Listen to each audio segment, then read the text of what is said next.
Live? I think we're live. Who did that? I don't know. Dude, this is wild. What are we doing? I don't know. No one showed up tonight except for all these fucking people on the stream. I don't know what's happening. Nobody showed up except for everybody else. Yeah, no one showed up. This is wild. We don't have an intro. I don't know where Steph's at. Krista and Jay are too busy doing park op and stuff. What the fuck's happening right now? How long I have don't we been know. doing this stream? I don't know. It's been years. Yeah, at least we got the thumbnail. Tonight, at least we have a thumbnail now. At least we got the thumbnail. We have a thumbnail. Wow, Yeah. great job. Yeah. We have a thumbnail. I've been making too many videos lately. And then you got, by the way, the reason I was late is I'm getting my attorneys to write up a cease and desist on Craig and Tyrone Magnus for stealing my thumbnail. I'm the first person that's ever done a face palm ever. So yeah, Dan's attorneys actually hooked me up with some really good language to, you know, target these guys, because Dan's always threatening people over tweets. So I was like, well, I can threaten people over thumbnails. Jeremy has to do with my attorney so much that they ended up becoming friends. Can you imagine if Josiah had done that? And Josiah started suing everybody for stealing his thumbnails. Every other person would just put Tom Hanks in the thumbnail. Nothing to do with Tom Hanks. He's just there. Whose thumbnails get stolen the most? Gary's get stolen a lot. Yeah. Ryan's are pretty popular these days. Yeah, I think the format of text on the left, you know, some sort of shocking face on the right, that's pretty standard today. Yeah. You know, Hypnotic and Ryan have the same thumbnails. You mean Hypnotic stole Ryan's thumbnail? Oh yeah, that's essentially what I'm saying. I was trying to be respectful to our friend Hypnotic, but yes, that's what I'm saying. I'm gonna give it to Josiah. I feel like he really refined that clickbait thumbnail, bro. Well, so Josiah, okay, I'm not gonna give him full credit for I don't know who the first person to put a fake tweet in the thumbnail was, but I did it before I saw anyone do it. It was a Game of Thrones video when the fall of Game of Thrones. Josiah took that shit to the whole next level, though. Bro, it's wild. Josiah took that shit to the whole next level. And I remember then he started taking tweets that had nothing to do with the topic to make it look like. Remember that Sydney, is it Sydney Watson tweet where she's like, "This is disgusting," and it's like, it was crazy, dude. It was crazy. Yeah. Well, welcome to Tuesday afternoon's main event. We're here, we're live, and we got Fear the Beardo in the house. What up, brother? Let's go. Yeah, it sucked losing power last night, not being able to play one of my favorite games, Party Animals. Absolutely love that game. A lot of people said as soon as Warwolf Morrow showed up is when your power conveniently went out. I don't have any recollection of... Relection? It's recollection. What I said? Hold on. What I said? You said recollection. The super chats haven't even started. I definitely said recollection. I don't know what you guys are talking about. Hold on. I seriously, chat, clip it. I said recollection. Oh no. Chat, clip it. I don't have any recollection of Warwolf Morrow showing up. I'm actually good friends with John Morrow at this point. We've shared a few DMs back and forth. He's teaching me his ways. I'm currently asking 10 women out at a coffee shop every single day for the next 5 years just to see if I can get laid as much as he does. So me and John Morrow are cool. Look at this. This fucker showed up before you took the finger off the send right there. Look at him. He's already here. Like, bro, you didn't even take your finger off send. Fast. He was just sitting there watching. He's like, so anyways, this is my intro. All right, thanks, Arudai. Anyways, it's good to be back. It is not storming and lightning and thundering outside of my house right now. To your erection, is that what you said? Erection. His relection. I said recollection. I said recollection. We're live on Kick. Kick is finally working. Holy shit, come on! Medicaid? Medicare. Yes, MetaPCs. MetaPCs. Geeks and Gamers are partnered with MetaPCs. If you use code GEEK, you can get a spicy discount code. It's Geeks and 199. Or Geeks and 199. Or Geeks 199. or 199. No, when you It's say the geeks same- and Together, no, like when you geeks say or Yes. geeks 199, and that's like no, but when you say can it's use geeks and either 199, code they're gonna put Geeks geeks and and 199. code 199. I'm trying to do the fucking plug here for Meta PCs. Get your Geeks and Gamers What Meta an PC idiot. today. Meta PCs, a veteran-owned PC pre-built company. You can also get custom-built What an idiot. Meta PCs. Weirdo. Use code 199 or code Geeks to get a spicy discount on your Meta PC today. This is wild. We're What is live going on Geeks and dude? Gamers Kick. Holy shit. Beardo, she has a question. She has her hand raised. What am Yeah. I doing? Yes, Savvy. Yes, Savvy. Call I on got her. you. Yes, Savvy. Is it 199 and Geeks and Gamers, or is it two separate codes? Because that wasn't clear. Yeah, it wasn't clear, Beardo. It wasn't clear. It was clear if you're not a fucking retard. Chat's all quoting It was clear. God. You Way can to- use code way- 199 Way or to absolutely code just Geeks. count Listen, out people. here's- Doug B with 5 gifted subs Look at- over on Kick right What's now. up, Dougie B? All right, listen. Shout out to Madam What a Savvy for this mess. one. So I posted this because a few days ago on Twitter there was a lot going on, and I said everyone on Twitter needs to see this. Beardo responds and says, "Did I miss something?" Holy Savvy cow, says, dude. "Leg day." Damn! Got I'm him. with Beardo on that. Fuck like that. Savvy, holy shit, that was savvy. You didn't show my reply. Show my reply. What was your reply? What did you say? Pull it up, Reaction? Did you send a picture of your leg? He Let's still see. won't. No, he won't prove that he doesn't skip it. Original. Wow, That's it? Such a great That's tweet. it? That's it. No. What a Arudai, great response. That's shut supposed the to be fuck good. up. Well, that's Arudai, you're only here because Jed's not here. You can't use a right. bin insult on a rude eye. I absolutely can. Welcome in, Sevi. We have Madam Savvy and Sevi here. What's up, Sevi from Geeks and Gamers Tabletop? I was told there would be a lot of super chats if you showed up. Are you going to make a rude eye a liar chat? We'll see. All right. What's up, Sevi? How you Please- doing? I mean, don't, but mock a rude eye in all the super chats, please. Yes. Wow. Hello, everyone. Very excited to be here. Thank you again for inviting me. I cannot wait to hang out with you guys this fantastic afternoon and send in super chats. Let's go. Let's go. Let's go. Good to have you back. We've got Madam Savvy in the house. What up, Madam Savvy? I made yuzu fried pork belly today, and it was delicious. You actually and cooked? I did. It was crazy. I did so much housewifing upstairs, but I also did something really cool. So there was a little spider that was trying to invade my cooking space, and I used a wooden spoon, and it went, bap, bap, bap, and it's gone. Anyways, let's keep it moving. Get next. That's my exciting day. Wow. My day's not very There's a lot exciting. to unpack there. You cooked and you killed a spider? I did, and I didn't scream. Wow. Wow. I'm very confused. Yeah. Very confused right now. Yeah. Well, I guess we'll come back to that one. Thank you, Madam Savvy. Good to see you here. Stuttering, face palm, stealing thumbnail, Craig. What up? Yeah. Oh, I'm sorry. I'm trying to order my Meta PCs. Beardo, what was the promo code again? I'm sorry. You can use code Geeks or code 199 on Or, Meta there we go. PCs to get Or. a beefy discount. So, Or Meta Or PCs 199. partnered with Geeks and Gamers. We love Meta PCs, a veteran-owned company. Code Geeks or code 199 Why do today. you yell Okay, it like just for that? clarity, that's GEEKSOR 199 for the promo code. God, thank you very much. That's Excellent. what I heard Why are too. you- That's what I why are heard you too. screaming? Crazy. Now, I will say this: as the proud owner of ddaycobra.com, I encourage everyone to go visit ddaycobra.com to see what the Donald Trump fan page looks like today. It's great. Hey, let's go. You know what's funny is when you first did that, I said this on the stream. He emailed me again after because some guy, a fan, emailed me. He goes, dude, you know, Craig buying that domain is a problem. Like that's your brand. Like he can't be owning that. Like you need to step in. And I'm like, dude, it's literally all good. Like it's a running joke. And so yeah, he emailed back. He goes, hey bro, I'm just looking out for you, man. Appreciate it. So yeah, I mean it's good looking out. But yeah, Listen, I've got more out of that $15, more entertainment for Tuesday night's main event than I could ask, man. It was great stuff. And anytime you want it, it's yours. You know that. oh, of course. That's That's what he says to all the guys at the club, apparently. But anyway, we got Epic Mike in the house. What's up, Epic? What's going on, bro? What are we doing, man?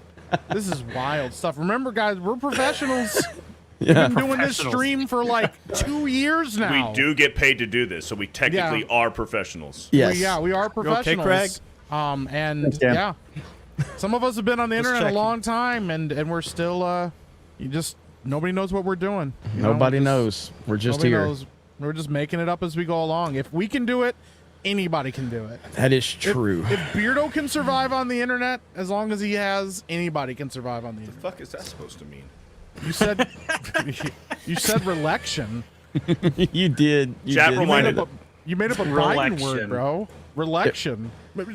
is- Trillions of Well, Americans. listen, we've got somebody here who hangs out with him on a weekly basis. Dan fucking Vask is here. Yeah. How do you Dan deal hangs out with with hanging Biden? out with Beardo? Oh, with Like, Beardo. Oh, yeah, he it's says pretty- weird words. It's pretty cool. Yeah, I say weird words too. So we decided to make a show about weird words. So And what show is that? it's called Damn Bro fucking right. Science. Bro Tomorrow- Science. Bro Tomorrow. Science. Hey, look, it's Damn Martin right. Flash. Tomorrow, episode 10. That's right. Episode that's right. 10 already. Episode 10, man. It's Oh, flying man, that's awesome. Yeah. So hey, I'm learning Unreal Engine 5, and today I learned how to do trees. I know. I I'm saw gonna it. That was a share- cool picture. That was a cool I'm gonna picture. share I my liked screen with you it. Okay. guys. It's art time. Nice. There we go. Here we are. Look at that. Look what I did today. Nice. That's beautiful. We got That a is- straight up Thank Bob you. Ross over here. This is Wonderful. great. Yeah. Look at that. It's been super fun to learn how to do that.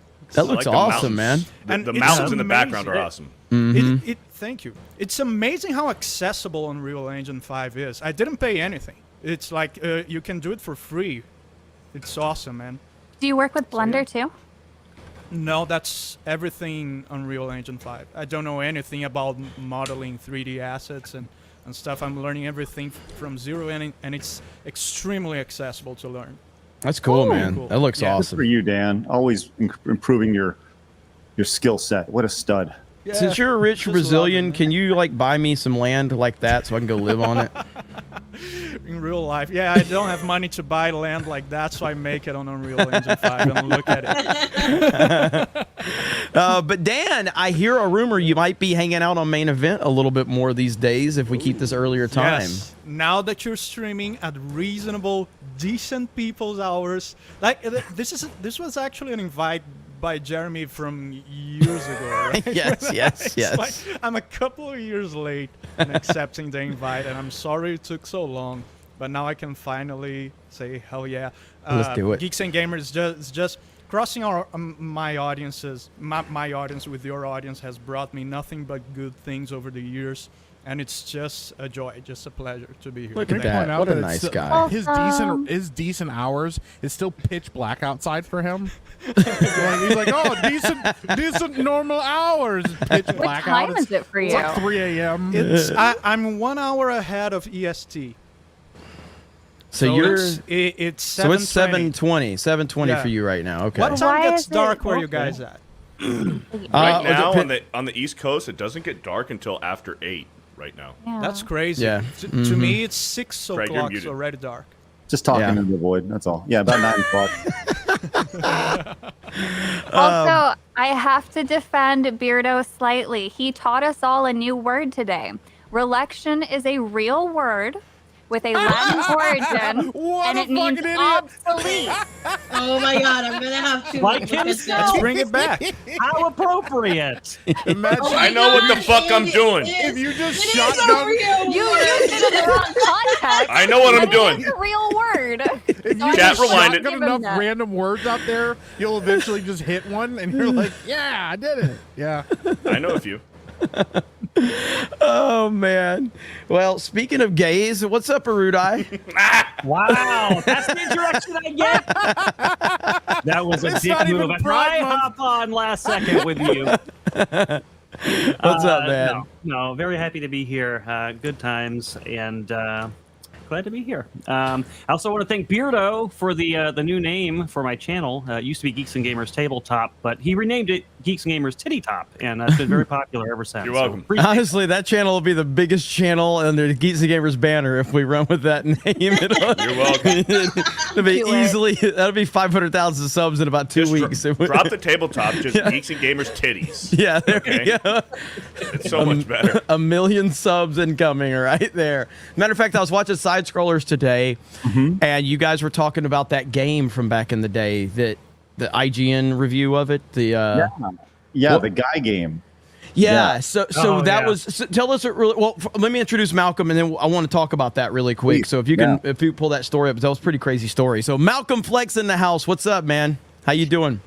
Yeah. Sorry, you guys stole my joke. I was about to ask, what the hell is Dan doing here? Pride Month is over. I thought we weren't like celebrating that shit. Never mind. Okay, just use it on a Rudy or a Rudai. Okay. You Rudy.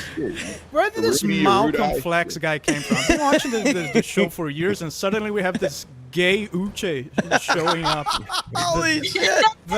Gay works. shit. Like, who is he? Where did he come from? Well, they determined that one gay guy wasn't cutting it, and so they canceled the Favelas outreach program and instead went to the hood. So there you go. Just messing with you, man. Nah, dude, I I love love it. you, man. It's fucking great, love it, man. I Hell know yeah. I fucking hate you for those feet pics you dropped that one Yes, time. now I still- those I are a got that. nightmare right there. Okay. God, Oh yeah. brain bleach. I have shoes today. Well, you know, as long as Malcolm doesn't set up a Zack Snyder stream for us, we'll be okay. So, unlike Uche with what he did to us there, but rest in peace, Uche. We do miss Uche, man. All of his shit talking. God, Yeah, his man. shit talking I was. was remembering Mario Kart with him the other day, man. Yeah, He- dude. He used to get so mad. He used to do so much shit talking, and when he would get rolling on Twitter, and he would say some retarded shit, and I finally would have to message him, probably like, "Bro, shut the fuck up! Like, quit arguing with me! Like, I don't care." You know, because again, he was a former professional football player, so he, you know, when you're in that world, like, he was in the NFL for like 7 or 8 years. You know what I mean? So he's just used to like running his fucking mouth with other people, and you know. And I was like, dude, this is not like, it's a little different, you know? Like with me, it's fine, and another couple other people, but like with everybody, you can't just talk to everybody like that. He just didn't, and you know, he lived in a different world at times. But all right, so we are here for Tuesday night's main event, and let me catch a few super chats, and I want to talk about that topic that we were talking about. Craig Tonberry Mazda 450. What's up, Tonberry? That's an early 50 Tonberry Mazda. It says That's nothing. it says nothing. That's an early one right there. That's gotta be Kane or not George Floyd for 50.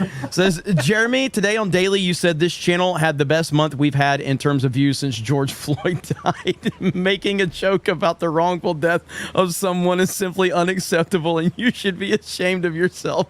Do better, please. Did you say that? Ryan said it. Oh, I said I like how it's getting quoted by you now. So I said Geeks and Gamers last month had the best month we've had since 2020, and Ryan said, "Oh, so you could just say that Geeks and Gamers had the best month in views since." There you go. I was like, "Damn, there we go."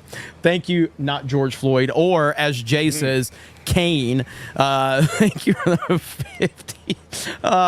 Xanaximus for 50. Let's go. Let's see. Says, "Hail Geeks and Gamers. I know when we go on tangents about our favorite games, it's usually console or PC, but I've been curious. What's your favorite handheld game of all time? And favorite games? Favorite handheld of all time and favorite games for them. I've always loved the GBA era the most, especially the GBA SP. Thank you, Xanaximus. I can answer that question. Admittedly, I have never been a big handheld gamer in terms of like, I owned a Game Boy.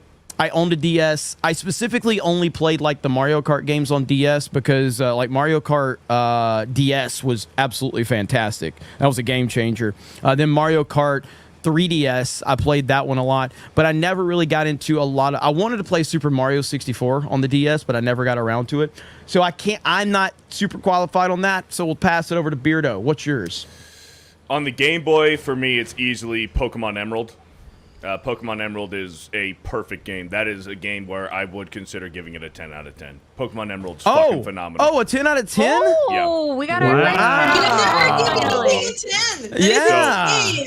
Yeah, that is insane. Pokemon Emerald is a perfect Pokemon game, and then if we go to the DS, all of Gen 4 Pokemon games are phenomenal. Diamond and Pearl, Platinum, Soul Silver, and Gold, Heart Gold, and then even Black and White 2. Phenomenal Pokemon games. Means nothing can be better though than a 10 out of 10. So yeah. Pokemon Emerald is like the definitive, maybe best Pokemon game ever made. That is exactly what it's exactly what I was gonna say. I was gonna say my favorite handheld is Pokemon Emerald. Yep. I got the Ruby and the Sapphire, but they were not that great. Y'all are cop outs, man. It's got to be either Blood or Crypt, man. Red or Ruby or Sapphire. Blood and Crypt, baby. Well, the 10s are rolling in because we just found a 10 out of 10 channel, Beardo. What's that? G&G Titties is here. Oh, Hail Geeks and Gamers. Make sure to come over to G&G Titties. Rolling for titties. Hail Geeks and Gamers. Make sure to come over to Geeks and Gamers Titties and check out our streams. We roll for endowment. There we go. You're welcome, by the way. All right. Anybody else? Handheld games, handheld systems, and then games. I mean, the Switch. Are you kidding me? Like that's what we're That's talking actually about. not a bad one. If you, that's to me, that's a My favorite It counts. handheld. If the Switch counts, then the Switch. And my favorite game on the Switch is Metroid Dread. So you know what? I'll be a little edgy. I'll say that the 3DS, the DSs were still the best handheld. I think that the Switch is okay, but it could be better. 3DS It's just is an good. empty box, you guys. There's nothing in there. Oh. He's got it somewhere. You just crushed his soul, Sevi. Yeah. I Wow. was just Uh-oh. teasing. Uh-oh. Uh-oh. He's mad. He's mad. Uh-oh. He's mad. He He's might mad. leave. He's gonna show Uh-oh. us. He- Oh, we gotta remove Whip it out, Dan. Whip it out. He's whipping it out. Put it on the table. Uh-oh. Is There it we in go. There? Is it Oh! He is not shooting blanks Damn. today. Nice. All right. Awesome. That was Now nice. you've opened the That box was and nice. ruined the value. Good job. Yeah. That's what I. You were sealed. Somebody get the Michael Jordan meme, and I took that personally and put Dan Vask's face on it. And I took that personally.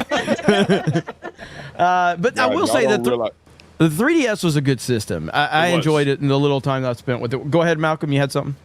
No, I was just about to say, y'all don't realize how big that is. Like, Brazil's kind of like Cuba in that they only have like 80s technology. So that's like cutting edge It's like- stuff. That's like their It came whole- out last year. That's why I have it. Last year. It's the latest thing.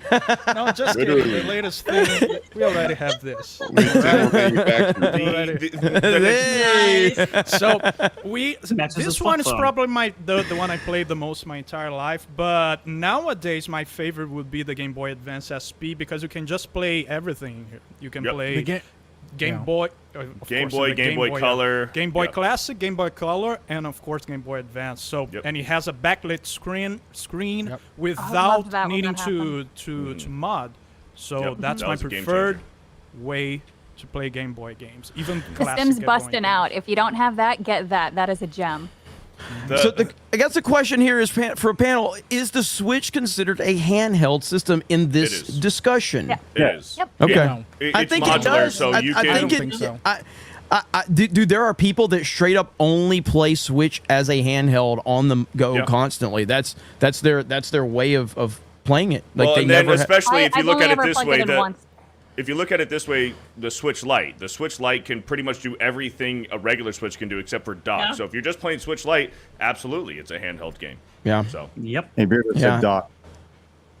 that's Sorry. right. Beard's talking about docking. you dock Yeah. the fucking console. Holy fuck! Yep. Yep. He's doing Do you work on the sound as well? Like, is there game- sounding involved? Okay, so Dan's the best. right, Wait, if you're talking about geez. sounding, Never mind. the I guess I won't talk. It's fine.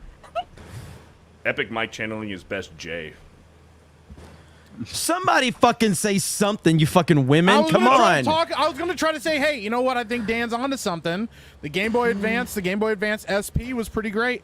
And I think Golden Sun is an extremely slept-on franchise. Golden Sun 1 and 2 are fucking amazing games. And the fact that you could, like, get a code and bring your characters over from the first game to the second game and, like, have all your save progress. Golden Sun was the Chrono Trigger of the Game Boy Advance. Yeah. Yep, absolutely, man. It was that game was so fucking good. The 3DS, that was backwards compatible with all DS games, correct? I believe it was. I think so, yeah. The 3DS, but because the 3DS was a little gimmicky, right? It had the built-in 3D kind of effects, and then they did the 2DS, which played 3DS games, but it didn't do that 3D kind of thing. Yeah, so the 2DS came after the 3DS. Correct. Right. But even the regular 3DS, you can turn off the 3D. Right. The regular one. Yeah, Yes. right. But the 2DS, correct me if I'm wrong, maybe Savvy or Dan, the 2DS cannot play regular DS games. I never had a 2DS. It was later on that they introduced backwards compatibility, I think. Don't quote me on that. Well, there was the virtual console that you can do and download and play the older games. Like you can get Pokemon Crystal, the virtual console for the 3DS and 2DS, but I think the 2DS console you couldn't play regular DS games, but the 3DS you could. So for the people who don't know, the virtual console, it existed up to the Wii U, and it was this virtual store, pretty much like the what we have now with the Switch, but instead of paying monthly for having access to all the games, you buy individual games. Yes. So it was pretty cool. It was cool, and it was sad when they shut that down. That was good discussions. Zanaximus always gets those real good discussions out of us with those supers. So thank you, Zanaximus. Appreciate that. Kyo Zaber for 50 says, what is this? Erudai and Sevi on Tuesday night's main event? How is this possible? Glad to see them all here and glad to be part of the fellowship over at Geeks Gamers Tabletop. Was very happy to see them at Fan Expo in Dallas. Hail Erudai and Sevi. Hail Cult of Sevi. There we go. Big $50 bomb. And, okay, so real quick, Craig, let's talk about this story that you talked about on Side Scrollers today. Yeah, this is nuts. Okay, so back in 2004, there was this game that was released called The Guy Game, and it was essentially Girls Gone Wild. Savvy. Game where Savvy like, oh. So the premise was this: I'm they went familiar out. with it. Are you familiar with the game? I'm very familiar with the game. Okay, Oh, God, don't say it like that. I was like, oh. He played the game every day. That's what she was doing. Well, if she does, there may be issues here because so the Guy Game was filmed. It was a game that was filmed down in South Padre Island, Texas during spring break, and that is a big spring break destination for those who live down in the South. Right, all the kids in Texas, they all go down to South Padre Island. There's every weekend throughout the month of March, there is 20,000 kids down there. It's just nuts. And the place, that's like their entire industry down in South Padre. Anyway, so somebody had the idea to go down there and do a trivia contest. And it was a guy down there with a microphone with a couple cameras, and they would ask girls questions. And if they got the questions wrong, they had to flash the camera. Okay, that was The Guy Game. And it was available on the Xbox and the PlayStation 2, I believe, back in the day. So this game was released, and shortly after it was released, there was a girl who was in the game, and this is kind of awkward.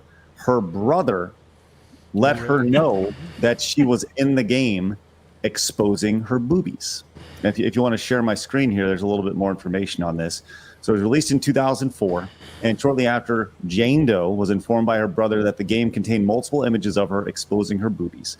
And Doe also discovered that her likeness was being used to market the game on the internet. So here's the thing, she didn't give the okay. And the bigger issue here, if Doc Disrespect is here, is that she was only 17 at the time. Right here, Jimmy Ray has it. That game has minor issues. Yes.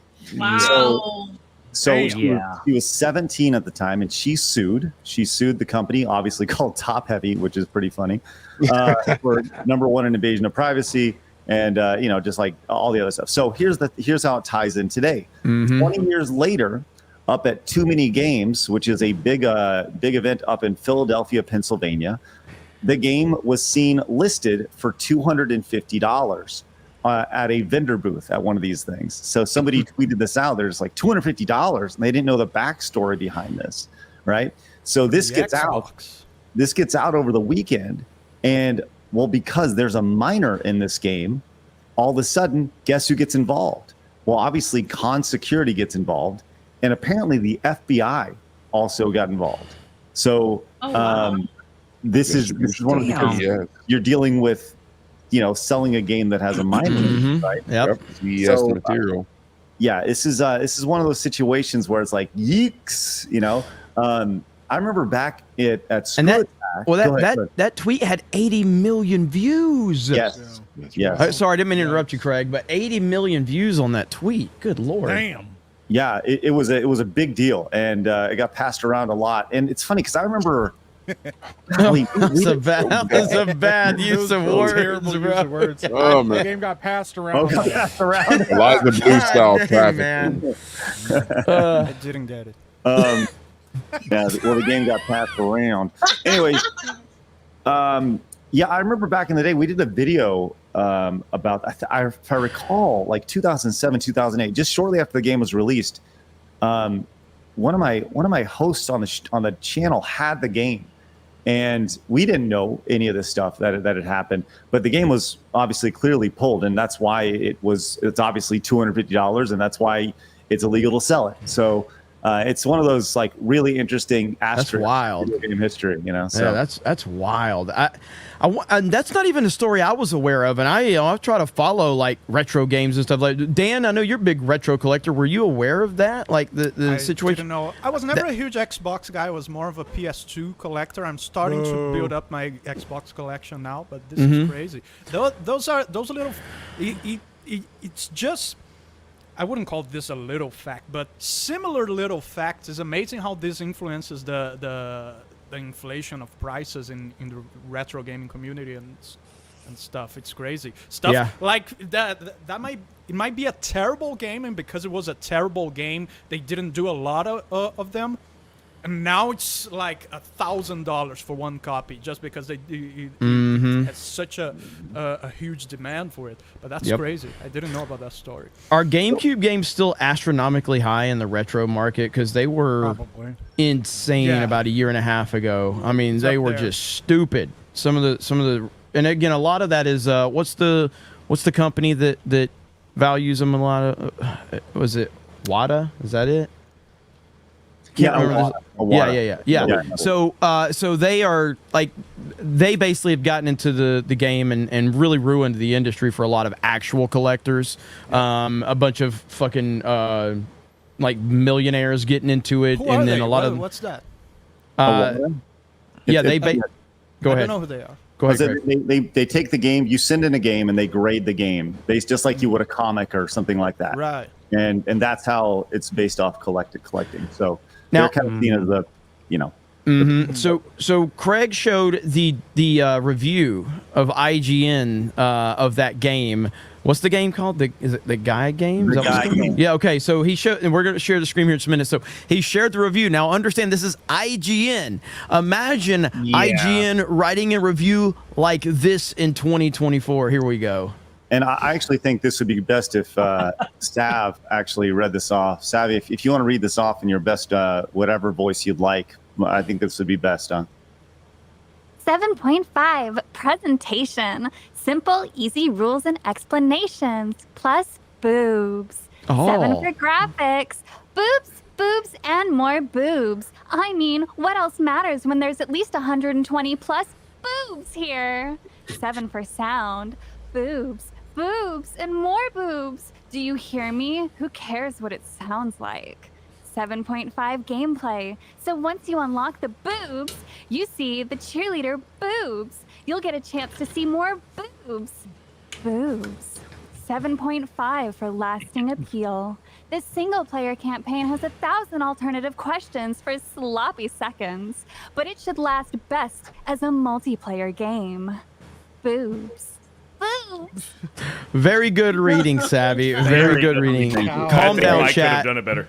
Calm down, chat. Calm down. Well, the only way we could have got a more feminine reading if Ben was here. That's the only way. Stop it! I see. Henry's not even here, man. Don't do it. But yeah, could you imagine IGN writing a review like this now? Not a chance in hell. That's not horrible. Not a chance in hell. Like, that's bad right there. I love that they gave it a 7.7, but not a single score that they have was above a 7.5. Like, I think that's hilarious. How's that math? Can somebody look up? I want to know who wrote this review and what their current political and social stances are now. I'll get it. Hold on. All right, we got to find it. Dude, if it's it'd be funny as hell if it was Greg fucking Miller that wrote this. it's just listed as IGN as IGN staff. Yes. Okay. Here we go. Yes. Okay. Here it is. Actually, it says, given that the Guy game was removed from Cell during the revelation that one of its on-camera participants revealed that it was under the age of 18 at the time of filming, the IGN editorial staff felt it was appropriate to remove this review as well. Okay. Interesting. So here's the thing. It only took them January 6th? Whoa! Wait, January 6th? Whoa! Is this the real January 6th right This here? is the one. This was the year before. It is that one. Oh, this is the year before January 6th. Hey, Holy shit. I was so upset. Something about that date. Oh my god! I love that they're such chicken shits that they didn't even put the staff name. It's just IGN staff. Like the person didn't even exist. Yeah, that's insane Hold to up. me. There is still they're really dumb.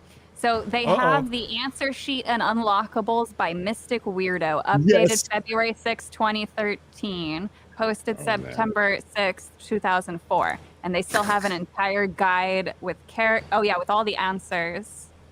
Wow. And then the bottom here. Holy smokes! Yeah, I mean, man, ultimately- don't try to hide anything on brightest. the internet because, man, we're autistic. That's We're the gonna find it. Yeah.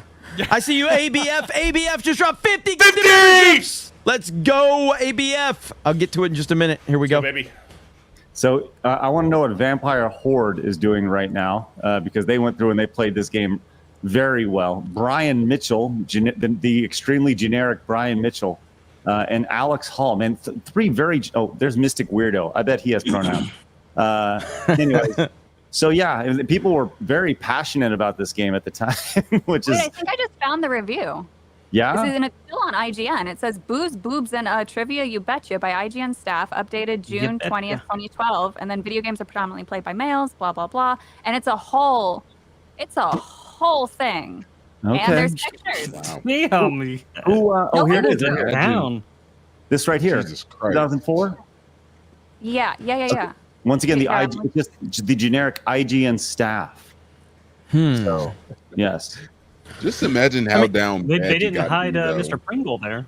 Yeah. See if somebody can find James B. Pringle. I'll do a little. Ultimately, if what this comes down to is, let's be real, it's really not a big deal that somebody reviewed the game, they didn't know at the time, obviously with more information. It's the fact that these are the same companies that will analyze every fucking tweet that someone else has made and write hit pieces on them constantly.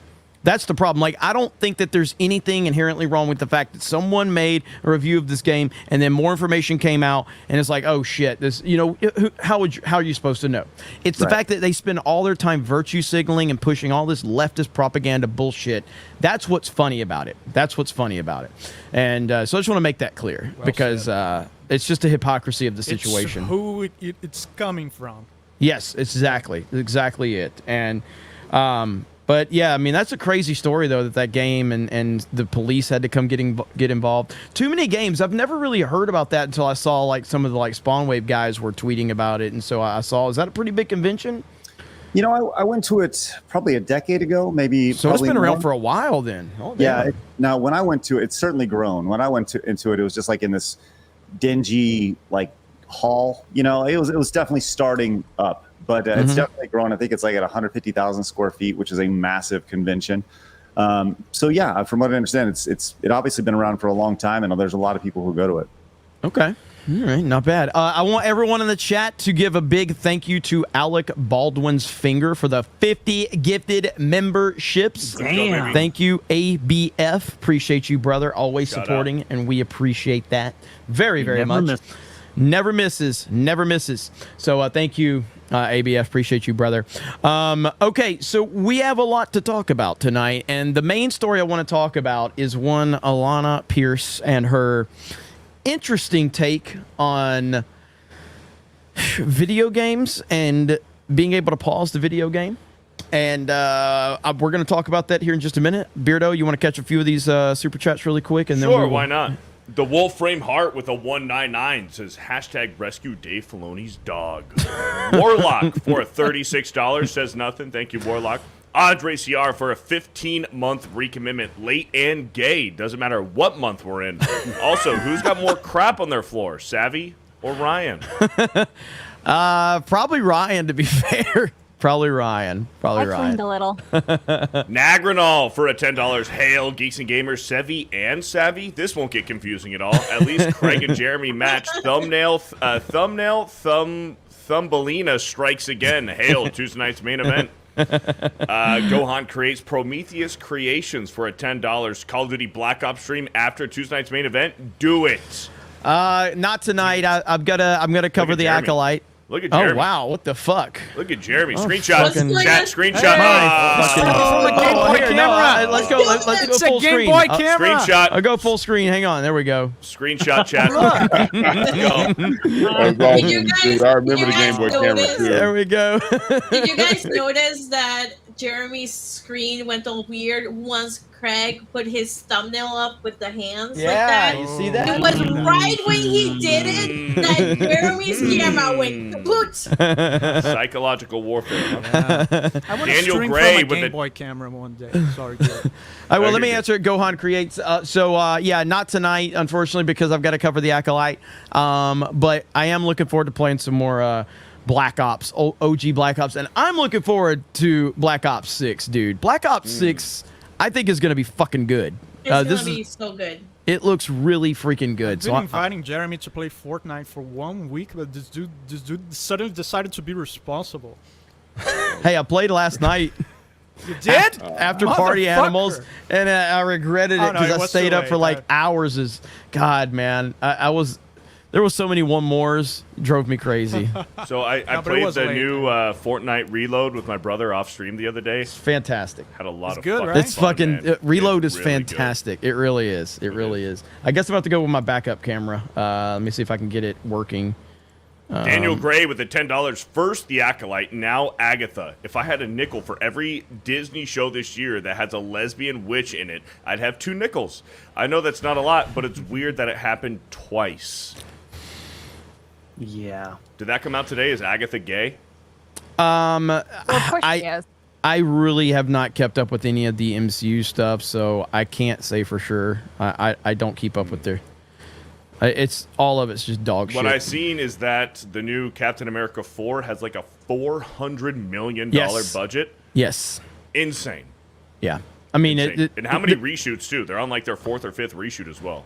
Yeah, and all it's going to be is a message about telling the fans how they're racist and we need to stand up for social Be better. issues and all that Be shit. better, fans. Yeah, absolutely ridiculous. Biker Angelo with the $10 Beardo running for re-election. I'm not. Speaking of election, I'm full retard. It actually means rereading and emendation. I'm not Not old enough yet, obsolete. but when I can, I will. Roblox head Leslie Headland for a $2 Beardo. Congratulations on your win for re-election. Just wait till you see who my running mate is. Grant Potato for a 199. Trump's 2024 re-election. White Wolf for a 14 months. Beardo is the Biden of Geeks and Gamers. Thank you. There we Time go. Fire. There you go. That's for Sevi right there. Let's go, Whoa! Sevi. $100. Damn. I'll let you read that one since it's all about you and not Beardo. Sure. Sevi on TME. We love Sevi more. Sevi, please. Great for male retention. I think you meant to say re-election. Great for your diversity quote, and she's so fun. Unlike Weirdo, she's not Re-election. Absolutely. Look how sad Beardo looks in the corner. Look at him looking off like he's not interested. Look at him. He's trying to pretend like he's not interested. Whatever, man. Not only did he Whatever. I not don't get to even read care. it, he got roasted during it. I didn't even know he was going to hear it. I wasn't even listening. You know what I'm saying? Look at it. He's like all the way back in his chair. He's like staring at the wall. I'm relaxing, man. My chair leans back. What's There the you in the go. room? Still calves, God damn it. Oh Prove you my don't skip leg God, day. dude. Oh, He's like, I don't fuck. even care. I don't even care. I wasn't even listening. Okay. Oh, Wow. man. Joe Schmo for $36 says, please replace Erudite with Sevi. She is hot and better and smarter than him. Honestly, she runs the channel anyway. P.S. Erudite's pin 15 is the 36th percentile. Point and laugh.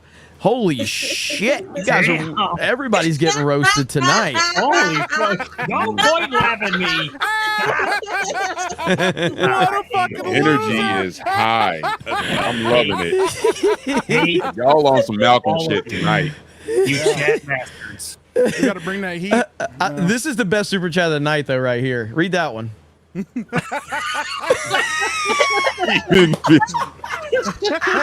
you want to read it? You. Even Beardo with the $2 says can't read. Okay. I know how to read, man. I read the Magic Tree House books. I know how to read. Okay, so we have to. So it's funny as hell. We have to talk about this situation with Alana Pierce. Now, for those that don't know, Alana Pierce used to, when I became aware of her was when she worked for IGN. She was basically the resident hot chick at IGN for a little while. I don't know how long she was at IGN, a few years maybe.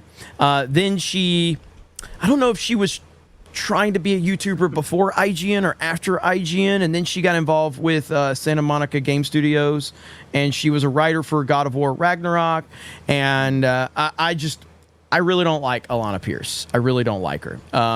And she got a lot of terrible takes. But her most recent one is pretty bad, and there's a lot of people that are trying to justify what she says here. But we're gonna talk about it right now. So here is Alana Pierce, and let's listen to what she has to say about Elden Ring. Its consent. There are long-term disability. Hang on, I'm gonna bump Hold the. on. Wait, hang on. whoa. She's What? got a deeper voice than I do. Are we sure Alana Pierce isn't like the very first trans woman ever? Could be. The very first one. Let's see. Let me bump. I'm gonna bump the Whoa! audio up. I'm gonna bump the audio up a little bit on there. Its consent. There are long-term disabilities. There are situational disabilities. There are temporary disabilities. It counts as a disability where a video game like Elden Ring is concerned if you have a kid. You have a 2-year-old, you're trying to play Elden Ring, you can't pause. That is a situational disability that you have, where the game not having the option for you to be able to pause, for example, is a hindrance for your particular disability. Its consent. Situational disability. Okay, guys. All right, I gotta She got admit, that I was really over here voice, working, bro. and I just looked up at the screen to see that. I thought it was British Keffels. Like, what the fuck? Is this an actual woman? Yeah, she got that Brittany Griner voice, bro. Like, Holy shit. Yeah. Might be worse than Brittany Man. Griner. Okay, I have a few questions. Is she married? I have no idea. No, So you let's can't. pretend- Are you pulling the whole? You can. No. Fix her, weirdo? Just wait. No. So let's pretend that she's not married. She let a motherfucker hit it raw, and now she's complaining that she Well, I don't doesn't think have... she's got a kid. I don't think she's got a kid. She's just saying in general. She's speaking in generalities, from what I understand. Of course, she didn't have a Why, kid. though? Trans women can't. She's talking about. She's essentially making the point for Elden Ring and why there needs to be a pause button in Elden Ring. That's the whole point she's But- trying to make. Okay. Understandable. Who makes that point unless it's personal, though? Yeah. Well, the problem is I'll tell you why, and let me look it up, and I'll tell you exactly why and where this comes from, because she tweeted about this, and because this is a whole thing in the games industry, because a lot of people are throwing this directly at her, but the reality of it is this is right here. This is inclusive a Microsoft design toolkit. Jesus. Fuck. If you see this, you see this list right here, and this is what she's referencing. So I do want to be fair to her that it's not something that she is inventing. This is like something that is the industry goes by. This is what she's been told. This is what she's been, basically, this is her NPC download. Right. Right here. This is her NPC download. And her justification for this is something that is, well discussed within the industry. Well, the fucking industry is retarded, because under no circumstance should you be referring to children being a parent as a hindrance. And she used the exact word hindrance in that. In my video I made, I said it like this: let's switch like her terminology around, because if you go back to what she said, what did she say exactly? She said situational, right? Situational? Is that the word she used? Yeah, situational disability. Yeah, I would say it's not a situational disability, it's a situational responsibility. Correct. Man, being a parent is a responsibility, and that's a positive thing. Go ahead, Craig. And here's the thing, is she is conflating a disability with a minor inconvenience. Like the idea that, oh, my kid is crying, I have to go take care of them because they're 2 years old. I'm sorry, I can't progress in this video game. Like how, and on top of that, man, I said this today on Side Scrollers, what a slap in the face to people with actual disabilities. Yes. Yeah. I agree don't with that. choose to have disabilities. Right. Yeah, this is also Some people do nowadays, though. Craig, what's the name of that true. guy that streams games and beats games with his chin? Yeah. His name was Handicapable Sean. Dude is a quadriplegic. He literally beats games with his chin. And does he complain? Absolutely not. Shout he out. breathes through a straw. And it absolutely fascinating to see that we have such a culture that the video game industry, who once again, this is coming out of Microsoft, based in the Northwest, up there in Redmond, Washington, which is cuckoo land, might as well be up there by Seattle. And I guarantee you, all these imageries, the stuff that you see on your screen right now, that was made by somebody somewhere, right? So somebody somewhere, this is not like some law that was passed down like the 10 Commandments. Somebody thought, maybe being a new parent would be a situational disability. Like that is the dumbest thing I've ever heard, and that person should be fired because they clearly don't have children. This is very Microsoft. I used to have a contracting gig because I did IT work under a Microsoft umbrella, and this is very them. But even if you look at this graphic, like the whole thing is wild. If you look down past parent, distracted driver, being a bartender is a disability. Yeah, That's It's having the insane. distractions. That Yeah, is so it's crazy. noise. That- So this. Go ahead, sorry. Well, The two I was just gonna Savvies say- and Sevies are fighting over who can talk. Hey, heavy accent is a disability. What the fuck? I know that's what I was about to say. This thing is yourself, fucking Microsoft. irrational. It is fucking irrational. In YouTube world, usually the people with heavy accents do better. Yeah, it's true. Yeah, It's true. Savvy. Especially Indian. Well, I said this earlier, or I'll let you go first, Savvy, and then I'll say what I was going to say. Go ahead, Savvy. Well, I was going to say, so this is where we're at, where leftist individuals are parroting the multi-billion-dollar company who came up with this whole stupid thing because they want their workers to work. So Microsoft, of course, might consider it a situational disability because a new mother wouldn't come into work as often. But when responsibility is being conflated with disability at a point in time where our society is so fucking selfish, we really need to reevaluate the meaning of words. This is abhorrent. Our ancestors, our hunter and gatherer ancestors did not consider it a disability to have a child.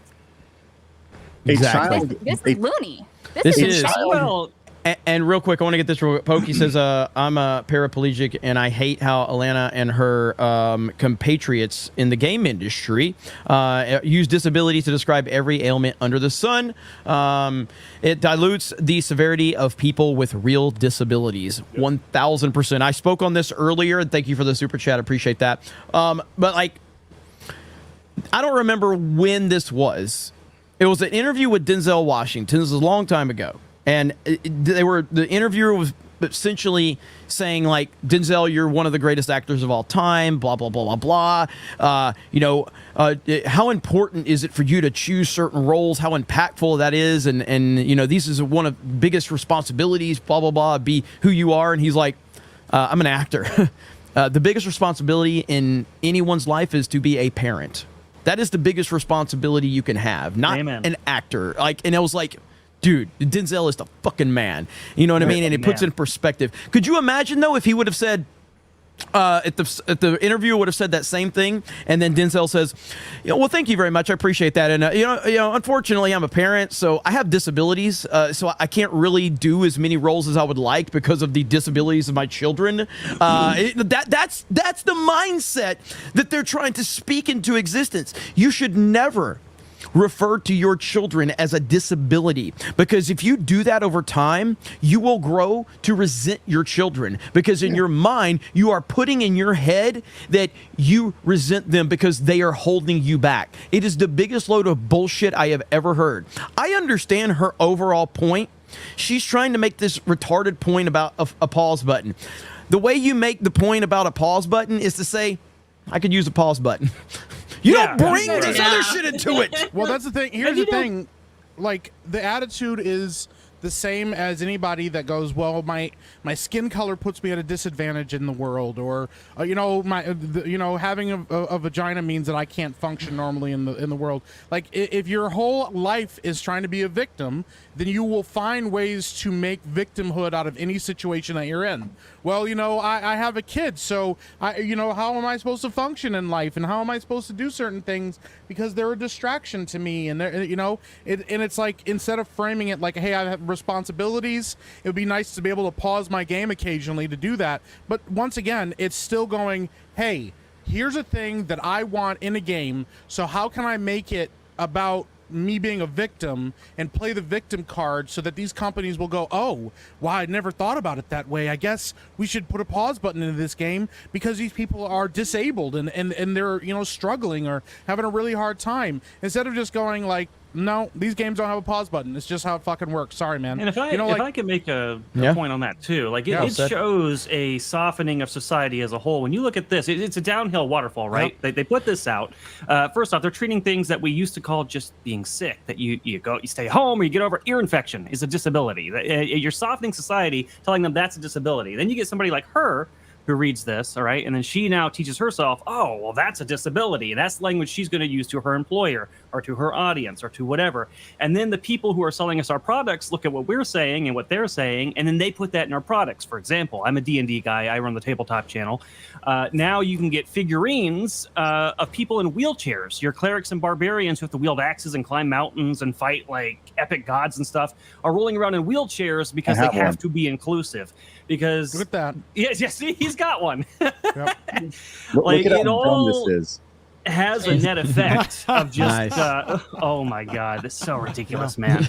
Of just softening our society as a whole, and it's just depressing to see. And because of the world's current economical, this ecosystem that we have created has allowed these people to make these statements like this. It allows them to have these perspectives and point of views because we have made it so fucking easy. The victimhood that we have allowed these people to kind of just dive into. People who aren't victims, people who aren't disabled, people who aren't, they're not handicapped in society, but we have made it so fucking easy for them to identify with this kind of whatever kind of inconvenience. And now they're using the word disability. It's a fucking joke. And for being a parent, guess what? You find a way. You find a fucking way. I'm friends with many parents here who are gamers, who are podcasters, who do this YouTube stuff. Guess what? Your family comes first, your wife comes first, your kids come first, and then guess what? When you have your free time, you go and fucking play. When I was a kid, and I'm not trying to sidetrack or whatever, but playing Pokemon, there's no fucking pause button during a battle in Pokemon. I remember being a kid, dinner's ready. My mom says, hey, Beardo, dinner's ready. I'm like, Mom, I can't. I'm in a battle. I can't pause. And guess what? I had to eat somewhat cold dinner because I was in a fucking battle, and she didn't quite understand it, but I knew what it was. And it's when you grow up, that's how it is now. Yeah, you have a responsibility to your fucking kids. So if you're choosing to play Elden Ring, which is one of the hardest modern day games other than Dark Souls, Elden Ring, like, yeah, what the fuck are you doing if your kid is still awake? If you have a toddler who's 4 or 5 years old who needs your somewhat constant attention, and you're like, I'm gonna fire up Elden Ring. Well, maybe you're just a fucking idiot. Maybe you should put in your child and your family first, and once they're to bed and you have the time, then play Elden Ring. People don't have enough problems. Well said. Dude, remember is Go ahead, Mike. Dan. Let Dan talk. He has more subs than you. Yeah. Oh, Yeah, but I have. no, potatoes I in my was just house. gonna. I was just gonna ask you guys. Do you guys remember the get good times? Of course. Yes. The get good attitude. When in the school bus, if you were to complain about a game, or not even a game, about things in general, it's like you're practicing a sport. You're in the football team or something, and it's cold and it's raining. The first guy who complains about the cold, he's gonna be made fun at no end. So it was a different era, a different attitude where people were made of a different metal.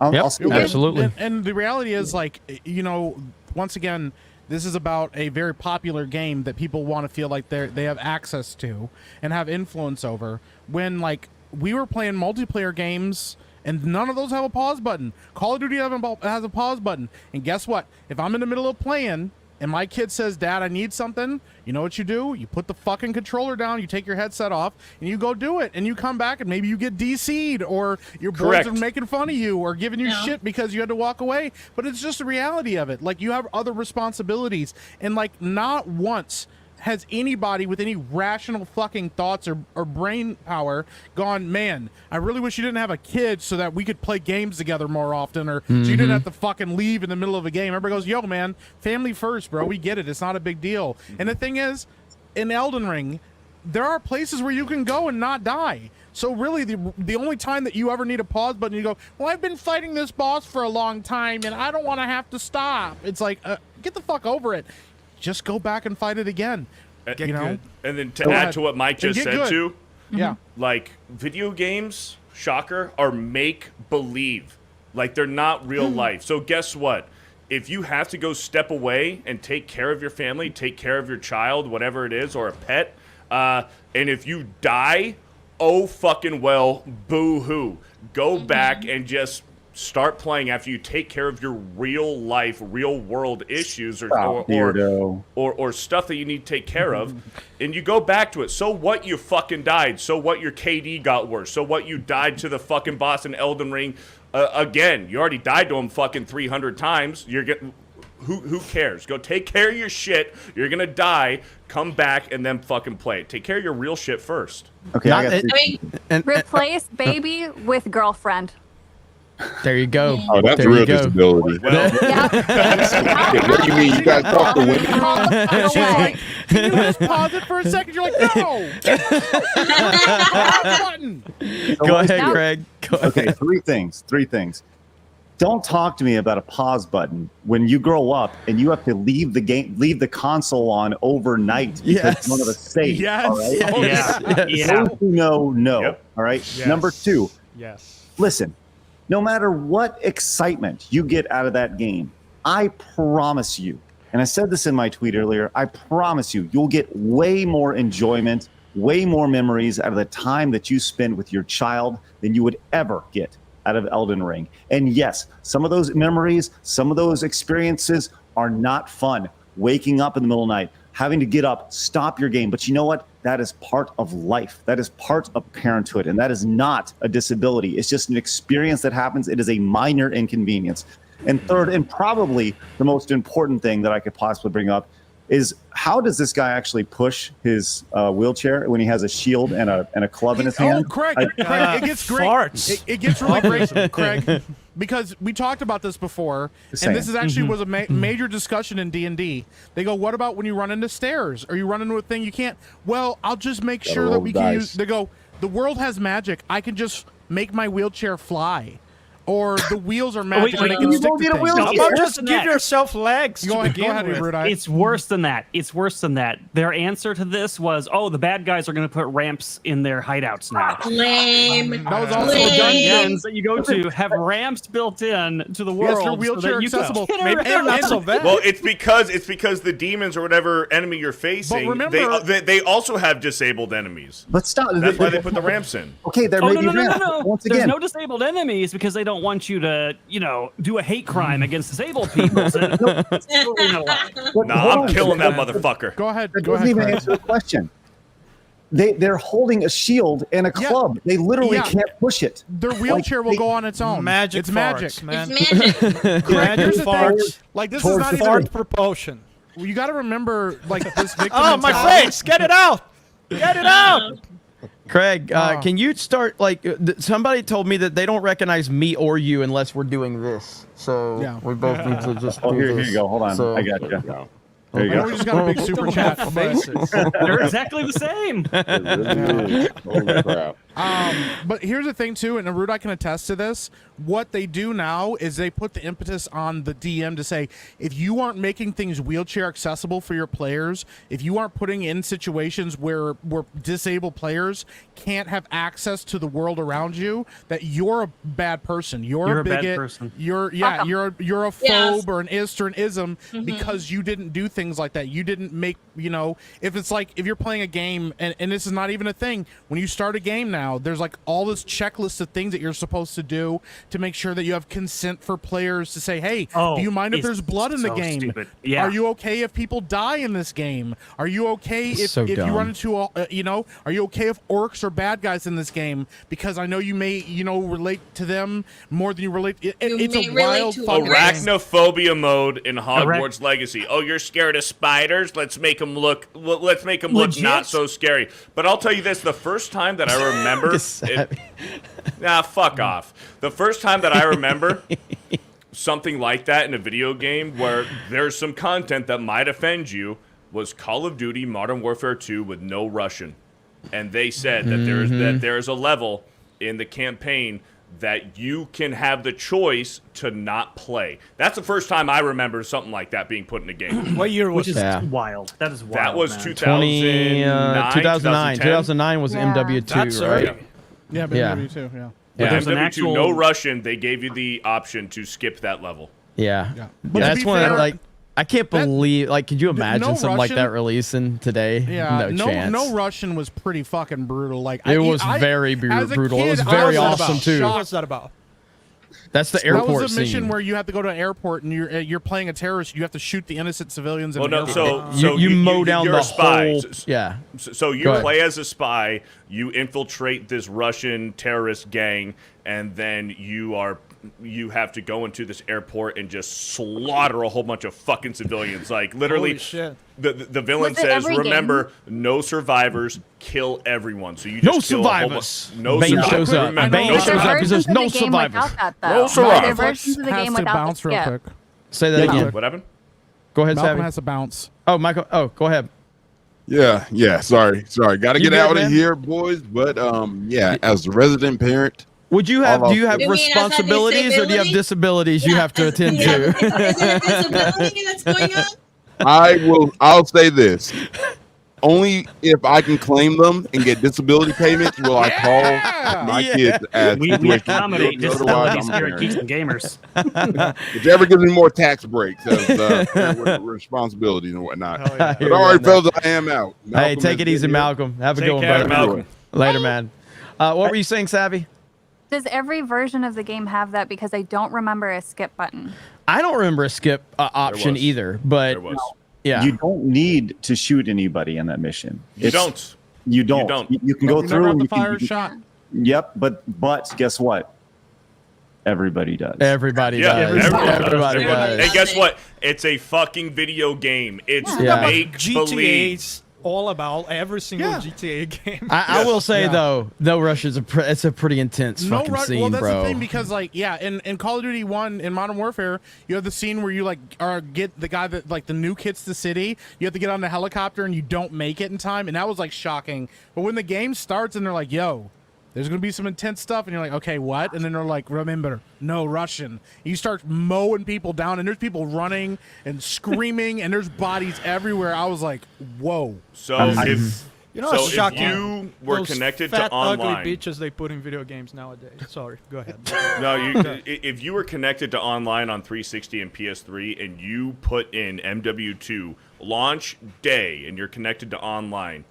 Yep. You got it, obviously, a day one patch, and then that note was in there, the ability to skip. Yep. So you had to be online. So technically, if you didn't update. So from my memory, this was a long time ago, but I think that they did include it like later. They were like, okay, so there was some early access reviews, and they were like, this is kind of fucking crazy. And then Activision was like, okay, we're gonna put in a warning notice. So if you were connected to online, you got an automatic update day one, as every single modern day game does nowadays. But there's a day one patch with MW2 where they put in that prompt where you can skip the no Russian scene. But I think you had to be connected online to get that patch or whatever. Right. But if you just put in the disc offline and started playing, you probably didn't get that prompt. Could you imagine if you were playing through that and your kid started crying? The unbelievable disability. Disabled. You feel? Yeah, it'd be rough. I do have that pulled up. I don't know if you want to show it or not, but we can show the first 15, 20 seconds of it. I mean, it's pretty good. No Russian? Yeah. Yeah, let's do it. Yeah, I got it pulled up if you want to Here, share. Man, I'm disabled because I have an accent. What are you guys talking? Here we go. Check this out. Dude, I want to play through this game again. It's been so long. Me too. It's really fucking good, man. Like the slow walk up to. Oh, this is so good, man. Now here we go. It's intense. Remember. Is that PS3? PS3, Xbox 360. Yeah. Graphics still look great for back I'll say then. this right now. I just pre-screened this, and I was like, whoa, when I watched this. We're not. We can't let it get to. They're gonna hit me for something probably. For like if we allow like the shots, but just play a little bit more though. As soon as the gun pulls up. Yeah. And you just start unloading. Bro, it is wild. It's wild. That's crazy. Yeah. Just open right up on them, man. Oh, it's mowed down. Yeah. What an awesome fucking game. Yeah. What an Oh, awesome fucking storytelling. game. What an So I awesome actually game. have like Storytelling. this is Very an compelling interview. storytelling. This is an interview that they did with IGN back in But 2023. wait, hang on. I need everybody to understand. That's just the beginning. Yes. Oh yeah. Oh, you go through the entire airport terminal. People and kill screaming. everyone. Yeah, it's brutal. It is absolutely brutal. Go ahead, Mike. Well, the IGN actually did an interview with the developer, the lead developer on Modern Warfare 2, and he talked about how. I'll just read what he said. He said, we had a veteran come in to play the game, and he gets to that level and the door's open, and he instantly recognizes that they're all civilians. He just puts the controller down and leaves the room. He's like, I'm not playing that level. And I was shocked.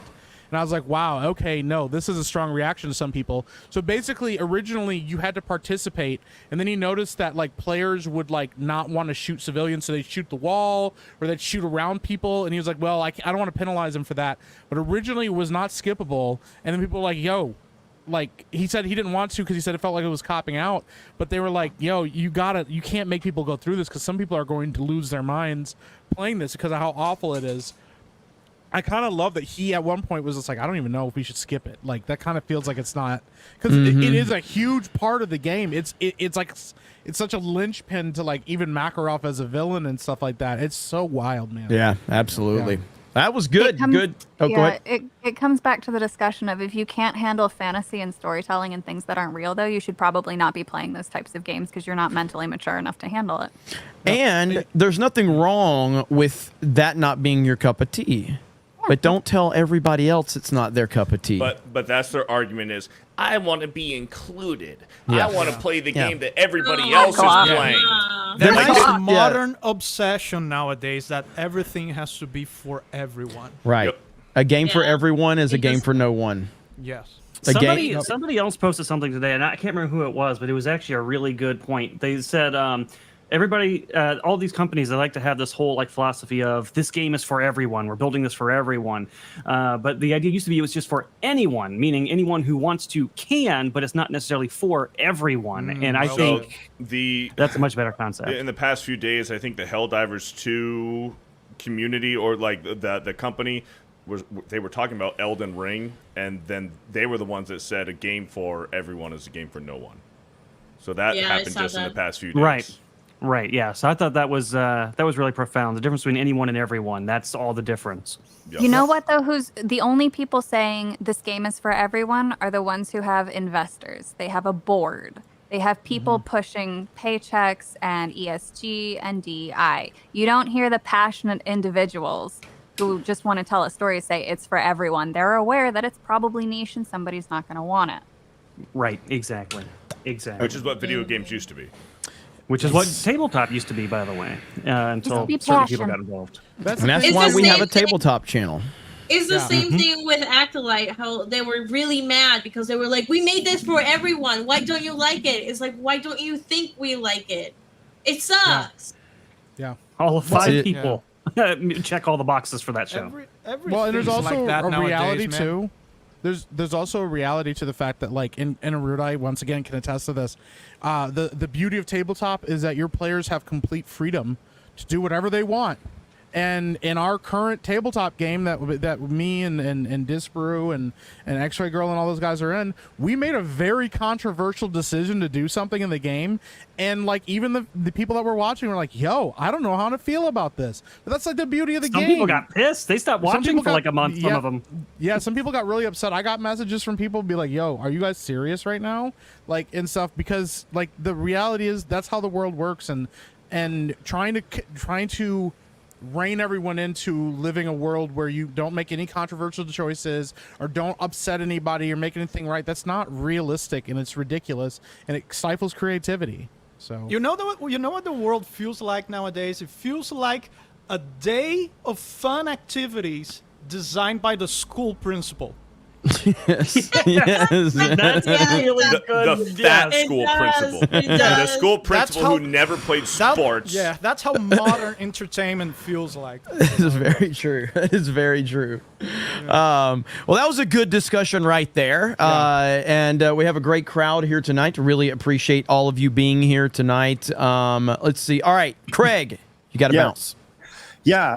Oh, that was super fun. Thanks for letting me hop in with you guys and chit chat about all this stuff. It's stuff that I'm passionate about, especially when it comes to idiots talking about parenthood like that. It drives me nuts.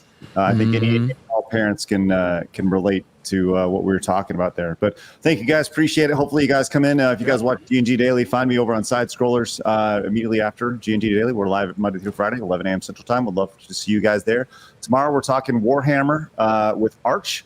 And we have a really interesting story about a dude who launched his own set of little miniatures, and the big bad company came and shut him down. So we're going to be talking about that tomorrow. So looking forward to seeing everybody, and thanks, guys. Have a good night. All right, man. Have a good one, brother. Craig, let's talk later about streaming some games. Would love that, Dan Vask. See you later. Oh, yeah. See you, man. Take care, man. All right, we got a 50. A 50! From R. Frost. I'm mostly blind and I work on Call of Duty. I often beat people in daily playtests. No one knows I'm blind until I tell them because it shouldn't matter. Rudai has been helping me write Legend Seeker, so he's helping the invisibly disabled. Cheers! Look at that, and thank you so much, Rudai. You're actually helping someone with apparently something. Yeah, with anything. I didn't even. Rudai's kind of retarded. One person. But thank you so much, man. I appreciate that. And thank you for the generous super chat. We've got the King Darth Dave for $50.36. Yeah, Muppetosis is a real disability. And when you have a child with it, you may feel like you are disabled. Hail to Arudai's mom. Parents are champions, not victims. Hail to all those who are parents, for those who can't. Hail to Feltoship Praise Ara. Any thoughts on that one, Arudai? Muppetosis isn't real. It's not a That disease. is- I'm yes, not it in is. denial. Yes, Says you the are. Muppet. Yeah. Who can't even People that say don't, where hold on. those people that don't know what's going on, And my like mom Madam loves Savvy, me. I would just like to a- say. Rudai was stricken with an incurable disease called muppetosis. It makes him flail his arms around like a muppet. Sometimes he throws up felt, and it's a real problem. And he's slowly turning into a muppet. And one day, he'll just have a hand up his ass, and he won't know how he got there. You know what we need to do, My Jeremy? I condolences. swear to God, man. We need to pull up a random super chat and have Rudai read it in Kermit's voice. Oh How my about God, this yes. one? Oh, I geez. actually There you go have for some- 50. There you go, Rudai. Rudai. Hi ho, love Sevy on Tabletop and a Moonskull. Her solo streams are hilarious and fun, and her tabletop characters are a blast. Please have her on here more, and maybe on Mario Kart or any other games. Love our queen! No one saw you. No one saw you. because Wait, it when was they like- saw the little arms. What a fucking Oh, I've never mess. been What are we super doing, chat. bro? This is probably the best way to Man, have I don't Rudai even on the like to do stream, just covered by big $50 super chats the whole time. That's probably the Yeah. best way to do it. Let's do that. Wow. I want to talk about this story right here. I don't know if a lot of you have seen this yet, but it says that Twitter or X will soon remove likes and comments from the main feed. It will only display total views and timestamps. Horrible. Why? I'm a little. This is weird because on one hand, I don't think it's great. I think it's really bad, actually. On the other hand, I don't really give a shit because I hate Twitter. So I don't really know how to feel about this. I do not think it's a great decision. And I think that they're going to get so much kickback that I think they're not going to do this. But panel, what do you think about this? So I Does have a anybody question. like this? So if you click on the tweet to full screen it, will you then see the comments? Yes. It says so. Yeah. So well. Because then comments would be obsolete. You wouldn't even need comments. They would be taking comments away in general. So it's just like replies, like suggested replies, where it's like a ratio where Yeah, because those are the comments that get highlighted are the ratio to the highest liked or retweeted comments. So if you click on the actual tweet, then you can see the replies. Yeah, that's how it was explained to me. That you Okay. click on it and then you see everything. So Take away it's one all more the fun step. from ratioing people. Yes. Well, it also just from a creator standpoint and an interactor standpoint, like half the time, sometimes there'll be things I otherwise wouldn't have looked at, but then I see somebody I know responded to it, and that makes me want to go look at it. So you're Yeah. like taking away a vehicle for people to want to go engage and see things. I mean, I don't like it, the premise for sure, because I feel like you're taking a. I'm You're trying to taking the social understand it. component from it. Yeah, I'm trying to understand what the theory behind this is. I do understand why they took the ability to see likes away. I get that. I understand it. I didn't really care. I mean, ultimately, now I use likes just as much as a bookmark than anything else, which I kind of already did, Why you do know. you think But that like was, Jeremy? the likes, because it encourages people to be more engaging now that they aren't being seen. So like they can all like their like favorite porn stars tweets now or whatever and not have to worry about being Plus, judged about it. But people could Elon, weaponize it, right? Elon's an interesting guy, man. He may wake up one day and be like, you know what, fuck it, we're gonna make likes all visible again. Everyone's like, oh shit, I gotta go unlike everything. I He's don't an think that's engineer, and engineers experimentate. A lot right. of these losers on Twitter would go to people that they hate, go to their page, click on their likes, and then use their likes as a weapon against them. That is Right. true. You know, Yeah. You have Twitter some needs, people that are, you needs have a like- dislike button. Bring that back. Right. Yeah. Yeah, we need a dislike. But- button. Oh, there was. I wonder right? if this is because of the There election. used to have. No, not with Twitter. I This don't. current this is move. for Not this the is likes, for this current one. advertisers. No, so what this is doing, so the way that it looks, the UI, because you just see the views, it reminds me of the way that AdSense works. Instead of taking into consideration why somebody is viewing something, it's removing that component because you no longer see the ratio of the comment, the like, and the retweets. You just see that view number, which is how AdSense works. It doesn't care why something was viewed so much, it was just viewed. That's a really good point. That is true. That's a very good But here's point. the thing: my ego wants people to see how many likes I'm getting. Okay. Yeah. So then Look at my Social tweet. Look how many component. likes it got. People like Yeah. my tweet. So I have a question that's for all you cool. guys. When you Yeah. guys use Twitter, do you guys mainly scroll on the For You or following? For you. Following. For you. I don't For even you. know that What? means, Beardo. Yeah, I'm on I For spend You. more time on Following For You. always. Yeah. Seriously? Yeah, I'm on For You. You. I'm on For You all the time. I'm I very thought nobody rarely. used that. No, I I'm want to see what's always on it. recommended for me. Yeah. Yeah, That's because right, I yeah, that's where I go. I'm gonna Holy be honest shit, with y'all. no. yeah, I spend more can't time on For You than stand- anything. I I'm gonna be can't honest with you stand guys. for you. I can't I didn't- stand for you. I'm gonna be honest with you guys. I didn't even know that was a thing on Twitter. Yeah. I just looked at the top of my Twitter. It I've depends just on been intent. unfollowing perpetually forever. So I just switched over to For You.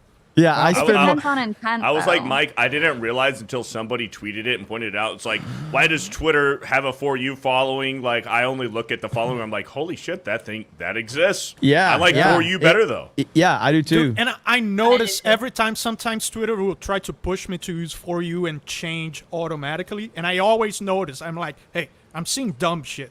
I must be on Go For over You. to following. And then I change to following back. I can't stand For You. So on my art account, my Anon art account, I almost exclusively use the following, but on my main account, my Savvy one, I'll use For You because it's gonna pop up all of the info and whatever the Oh, fuck's interesting. trending. Way to let everyone in the chat know that they have to go find your. I that you talk have a about it all burner. the time. Yeah, no, I talk gonna about it find all the time, and that I post my naughty things to it. She's gonna get a lot of followers there. So No I one's just, gonna find it. We have a poll in the chat. So which do you use more, following or For You? Right now it's 55-45, I believe. very Yeah, curious about that. I actually have to think about it because I have to man, I need to check following because I don't see hardly anybody's tweets anymore. Because it's always I'm always on the For You tab, always. And Dude, the reason I don't use Instagram is because they don't have that separation from following from the algorithm. I want to see something that is entirely curated by me and no one else. And Instagram doesn't have that. Twitter has it, so I only use Twitter now. So I barely use essentially, Instagram. if I now I don't want to see if everybody agrees or disagrees. I kind of feel like the following versus For You is almost like your following would be your subscription feed on YouTube. Yes. Your For You should be what they feed you on your, And your also recommended feed. Following shows you the content in chronological order, too. Yes. For You doesn't Yeah, necessarily. that is nice. So it's I've got my fucking camera just keeps fucking dying. It's pissing me off. Jeremy's like, yeah. This is an this interesting guy's- way to think about This it. guy's a fucking professional. Yeah, you know? he is. He runs a whole bunch of fucking channels on YouTube. Can't even make his fucking camera work. Look at this. The worst thing you can do on YouTube is actually be a professional. To be fair, It's true. So, Actually, Nobody wants to see that. The following tab on Twitter is almost kind of, I don't want to say it because it kind of sounds cringe, but it's almost kind of like an echo chamber. You're seeing a lot of people that share the same kind of points of views and perspectives as you, which is a good thing in a way, but also for you do get to see the dumbasses. You get to see the fucking retards on the For You page, and you get to make fun of them. Like, that's why Twitter's fun. You get to make fun of people. Where if you just go to if you go to following, then it's like you just get a whole bunch of people that you agree with, and then For You, it's like, okay, here's a fucking dumbass that I get to ratio and quote tweet. I do see a lot of. on your mood. I mean, ultimately, here's a real deal, okay? And I appreciate all the people that I follow and everything. I don't get on Twitter to hear what you fuckers have to say. I get on Twitter to see what retards are saying so I can make videos about them. That's what I have Twitter for. Right. Like, I have Right. Twitter to see what retarded people So are saying. basically, I use following for the same reason you guys don't. Well, yeah, because here's the difference, Dan.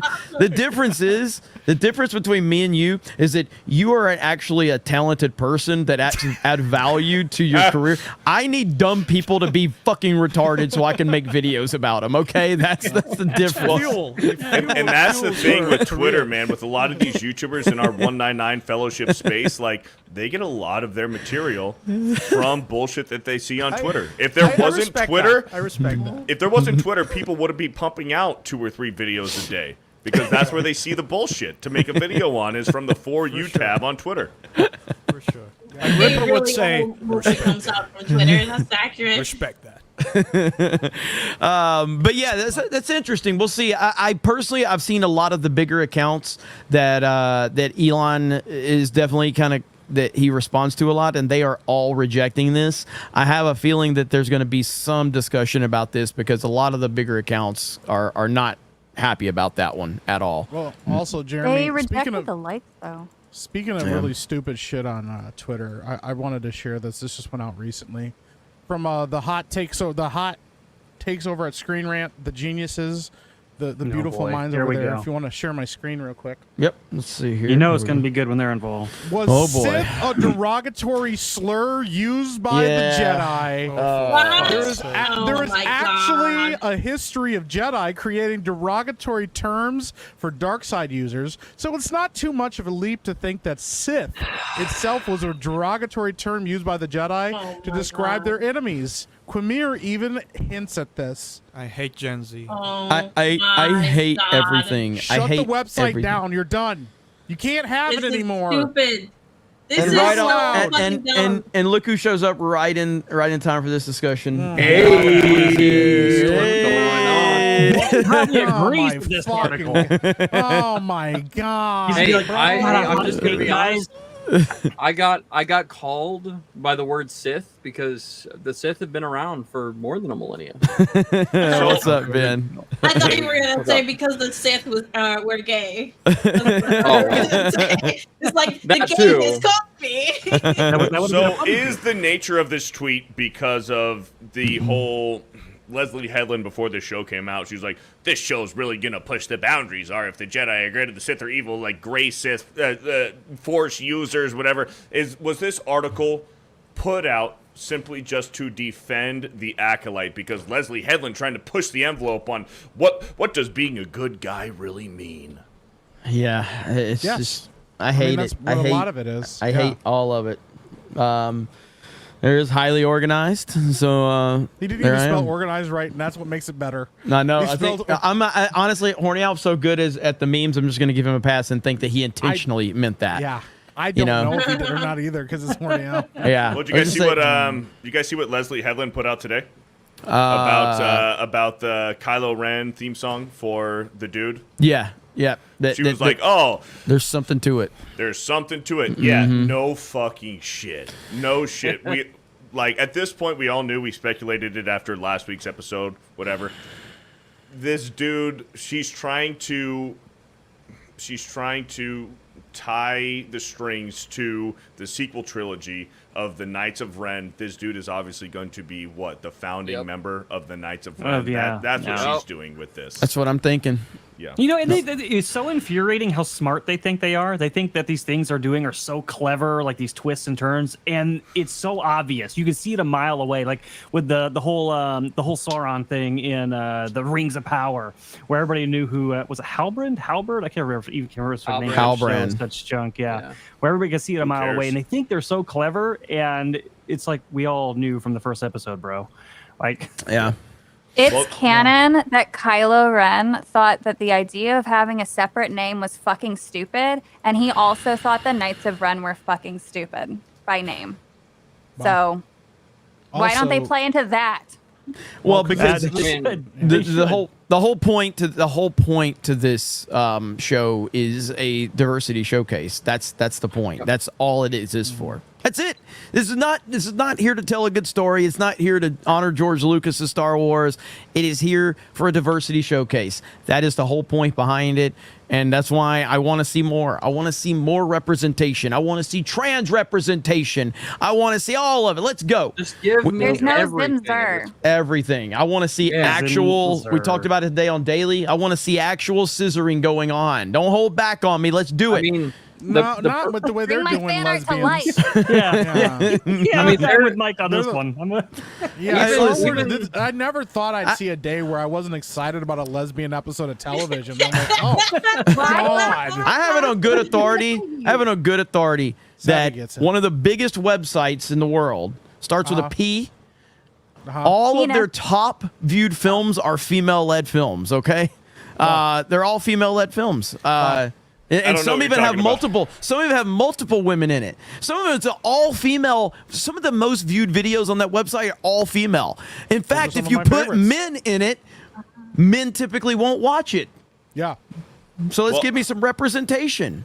Well, Yeah. as far as like real cable television, Mike said it a few weeks ago. Like people, these television companies and creators used to say, "Hey, this weekend, If any dudes, this show, hang on, if any dudes are sitting with your girlfriend, they're like, "What's he talking about?" And he's like, "I don't know what he's talking. I don't know what side he's I've talking zero about." idea, never heard of I have it." no fucking idea Mike what he's guy's an talking idiot. about. Yeah. Must be some illegal website or something like that. I don't go to. You know how those lifeguards Pirate are Bay. always He's making up Pirate Bay. stories. Sorry out there, Yeah. bros. Sorry about Those- that. yeah. All right, go ahead, Weirdo.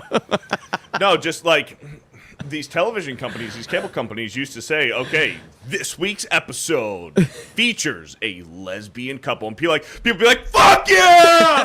Finally, lesbians, tits, Yeah. boobs, Yo, lesbian sex. Tomorrow, those Yeah. two characters that you like so Yeah. much, It they're gonna was- kiss. Yes, Make it was sure for you're like here. two reasons. It was Yep. two reasons. It was like, finally, you're going to get to see these two hot chicks in the show. Finally, they like confess their love and they kiss. And also, maybe don't Confess let their your love? kids watch this episode. It was two reasons. Don't let your kids watch this episode because this episode gets spicy. But for the adults, it was like, fuck, man, lesbians? Holy shit, this is fucking cool. Must Yeah. watch TV. There's Yes. you can tell good stories with that shit. There was a movie I saw a long Good time ago. stories? What are you guys talking about? No, I'm I was watching it for like, the making out. I know. Yeah, What's that movie? It's It's a guy Mountain. delivering. what's the girl? Jeremy? Naomi What movie are you Watts. talking- He's like, what movie? No, is it Naomi Jeremy's thinking of Watts? Brokeback Mountain. No. No, that's Jake Gyllenhaal. Naomi Watts? Yeah, she The was in a recent one? movie. She was like there was a movie, Mulholland Drive? Mulholland Drive. Oh my God! I knew what movie you're talking Mulholland about. I don't Drive. know why. I watched that for the plot. Okay. Yeah, I'm sure. That was I actually a watched good it movie, though. for the It was a plot. good movie. It was a but good that whole movie. scene was not about. Yeah, that movie. Yeah. That section was not about plot. But like, when else That's have you wild seen shit, bro. have you seen That's a old school supposedly cut. good show, right? Like think of Breaking Bad or Sons of Anarchy or Better Call Saul, where there's stuff where they foreshadow some stuff. There's some hints in the storytelling where it leaves people speculating. And does the actual fucking creator of the show come out and say, "You might be onto something. This is what I mean. That wasn't Exactly. there ever." But no. But for acolyte Leslie Headland's like, "Yeah, that was there for a reason. You might be onto something." No, fuck you. Like if the show was good, you wouldn't feel the need to do that. But with other shows Exactly. like Breaking Bad, where there's turns like every single fucking episode, who's homeboy from Breaking Bad? Gus?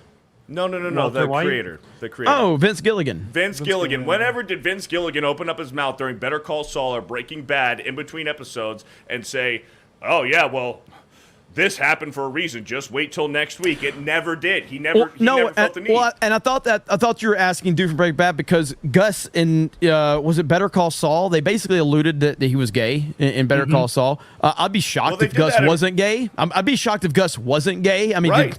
you Well, know, they did like, that in Breaking Bad too. Yeah. His business Yeah. partner, they went down to Mexico. Exactly. Homeboy Yep. killed him. Well, I think and they kind of confirmed it in Better Call Saul. It was Well, yeah, like essentially it was confirmed, and no if one Gus had a isn't problem gay, with that'd it. be weird. Gus is It for sure would. gay. Gus is 100% gay. But that wasn't the point of his character. So the most evil man in one of the greatest shows ever is a gay man. How do you feel about that? LGBTQ plus But IA? nobody cared because he was but a they don't great claim villain. It. But they're not claiming it They don't because he was claim so fucking evil. Exactly. Yeah, that's the thing. Yeah, True. That's Yes. actually true. It's actually funny. That's actually like a thing they complain about though. They're Yes. like, oh, of course they made the bad guy gay because they think Yes. all gays are bad. I'm like, Gus is like Oh an my amazing God. character. Like I would happily claim that guy if he was black. I'd be like, yeah, black Gus, let's go. But he was Mexican instead. So. Gus is one of the greatest characters in TV history, along with, I mean, honestly, you could just make an argument right now. Like, I think there's an argument. Who's the greatest character in the Breaking Bad universe ever? It might be Mike. Mike might be the best character. Mike was a pretty really fucking damn good. good character. Mike's great. Mike's good, but he's a little underdeveloped. The greatest. It's either Gus or Heisenberg. What about Saul? I don't know. I like Saul's Saul. I was pretty gonna say fucking my great. top Saul- three would be. I said the Saul Breaking Gus. Bad universe, so I said the Breaking Bad universe. Oh, gotcha. Okay. Yeah, I think it Saul, could be Saul. Gus, and Heisenberg are the top three. For me. Somebody said Badger. Badger. That's wild. I mean, Dude, they're not just zombies, man. They're pretty Nazi memorable. zombies. So here's a little thing. I think I've talked about this before. I never watched Breaking Bad. I haven't either. And I'm Wow. actually on. Hold the fuck up. Wait. Me neither. Listen. I also never Mike's watched watching I am it now, though. actually- I'd rather you I be am- gay than I am than not halfway watch through Breaking Bad. Hold on. Go ahead. I am halfway through season 4 right now, and it really is one of the best shows I've ever seen. Yes. Like, I can't get it through is- episode 1. It's insanely yeah. good. What, Savvy? You couldn't get through episode 1? Nope, my best friend back in the day tried to get me to watch it multiple times, Get and I her always fall out. asleep. Just kick her. I thought Yeah. Ben was This is wrong. where this is where I This will lose be the all This will be the love. last time you see Savvy Right, on a let's Geeks and throw Gamers Throw stream all right the here. spiders, Like all done. the earwigs Yeah. down in the basement. All the leave her down spiders. there. All the Okay. spiders. Breaking Bad is a Yeah. top 3 You know drama all of those all nice- time. Insanely Yeah. good. You know I those know. nice messages I sent? Like, man, you're really great. I'd love to have you. Yeah, I retract all that shit. I understand. Unsend. Okay, this is the same chick who wanted Kylo Ren and General Hux to butt fuck each No, other. Hey. no. Hold Yeah, on. hold on a I'm second totally here. down on that one right now. Hold on. I You didn't did. want them to. No. I didn't want them to do it canonically. I did not want to see it on the screen. I want to be able to have that subtext as a fantasy in the background because when you put What's it on the the screen, it's There's fine. a That's huge actually difference. though. On the That, but screen. that's what Totally fanfic different. should be. That's what she's saying Yeah. is what fanfic Yeah. should be. Well, let me say this, and for anybody that hasn't, Savvy, I will be. I didn't fall in love with Breaking Bad until like towards the end of the first season. Yes, And that that's is what how it people was for tell me. me. Watch this fucking Some- series. So, like some television shows, like take a couple episodes to get going. Breaking Bad takes almost a whole season Yes. because it's really setting things up, and like I didn't expect it, but by the middle of season 2, I was like, holy shit! And then like, yeah, dude, I'll tell you I was this. And kinda that's what shocked. I've been The told. moment I for- know it's good. Has the Dan moment not for seen this? Breaking- Dan's not talking. Has Dan not seen Breaking Bad? Dan doesn't have windows my in his favorite house. He said character he has is, never seen it. is Larry. Lawrence. seen Your favorite character is yeah. Lawrence. Have you huh? seen? Have you not seen it, Dan? Have you seen? Have you No, not I seen haven't- it, I haven't bro? seen it. Whoa. You will fucking I've been watching love Star it. Trek Deep Space Nine for the first time. You will love it. But you're from You haven't Brazil, so we watched give you a Deep Space pass. Nine before this? No, So I the haven't. moment, It takes a little. It takes All a right, little. we are I'm all gonna over put the her on- place. the moment in Breaking Bad season 1 where you just get hooked is when Walter. I'm Well, not going to spoil don't it. spoil it. I'm not going to. I'm I not already going know to. everything though. Walter. Yeah, but Dan's here. and Walter. Walter he's- talks we, to. we respect him, unlike I you. plan to watch. Walter I talks to plan watch. Tuco. Okay, Walter talks to Tuco. They're trying to strike a deal. Jesse doesn't quite do it. Walter goes up to talk to Tuco. We Why are you Drops doing the with your hands? motherfucker. Yes. And Yeah. then that's when you get hooked to Breaking Bad. Listen, Breaking Bad and Better Call Saul are arguably the two greatest television shows ever. Better Call Saul is almost as good as Breaking Bad. It's almost as good. No bullshit. That's wild. And I'd when- say it's almost there's- it's almost as good. Some people I think haven't it's seen better. either of them. it's right up there. They're very comparable, and I'm gonna throw Sevy under the bus a little bit too. She hasn't seen it all yet either. But I did. I did get her I've seen started it. on it though. I got her I started haven't on seen it. My And, favorite episode is the bathtub one. Yes, The I was about to say fucking that's dude when not she finally. figuring it out. 'Cause at Like when I first she was saw like, that scene, yeah. At the beginning, it was like, oh my god, this is taking forever. I don't know why I'm watching this. And then when I watched that scene, I was like, this is. that's when she sat up. Sons of That's what Anarchy she is said. another one that I mention a lot. It's one of my favorites. I love Sons of Anarchy. Am I the Justified. only person I that's seen watched Sons? two seasons of that, and I need to come back. It's a Oh, great I show. haven't yeah. watched Sons of Anarchy. Justified was on FX. That show is Justified criminally is underrated. good. It's so good. There are a yeah. lot of shows that I've never What seen. they so But- they did another one. They brought it back to do I started another watching book, it, but it's and I was, yeah. it's not the same, and it's the wrong character, and everything about it is so off. Like it feels like a DEI version. Yeah, it's not good. It's at really all. weird. Somebody So I've just been mentioned in watching the chat. Acolyte. I will say this: True Detective season 1 is a perfect season I of am television. also watching that right now. Oh, That is that a- one is And good. it That is season- one is good. phenomenal. Season 1 is a perfect season of television. Absolutely Yeah. perfect. It's phenomenal. I'd yeah. like to go back and watch that one again. I haven't watched that one in a long time, but You know what? Something else I'd like to say too. Better Call Saul was such a phenomenal piece of television, and they demonstrated in that show that a female lead can be very powerful and Yes, strong. Kim and Wexler. whatever. Kim is fucking amazing. She's incredible. Without having to do all this pandering bullshit. If you just write the character well, they're fucking awesome. Well, Yeah. and same thing with Breaking Bad. Like, even though she's the most insufferable bitch, Skylar White, you love to hate the bitch. Yeah, because she's a it's true. well-written character. And I mean, Kim Wexler, though, the reason that Kim Wexler is such a great character is because she was a character that was brought into a pre-existing universe with a very, very important character. And she was the closest thing to that very important character.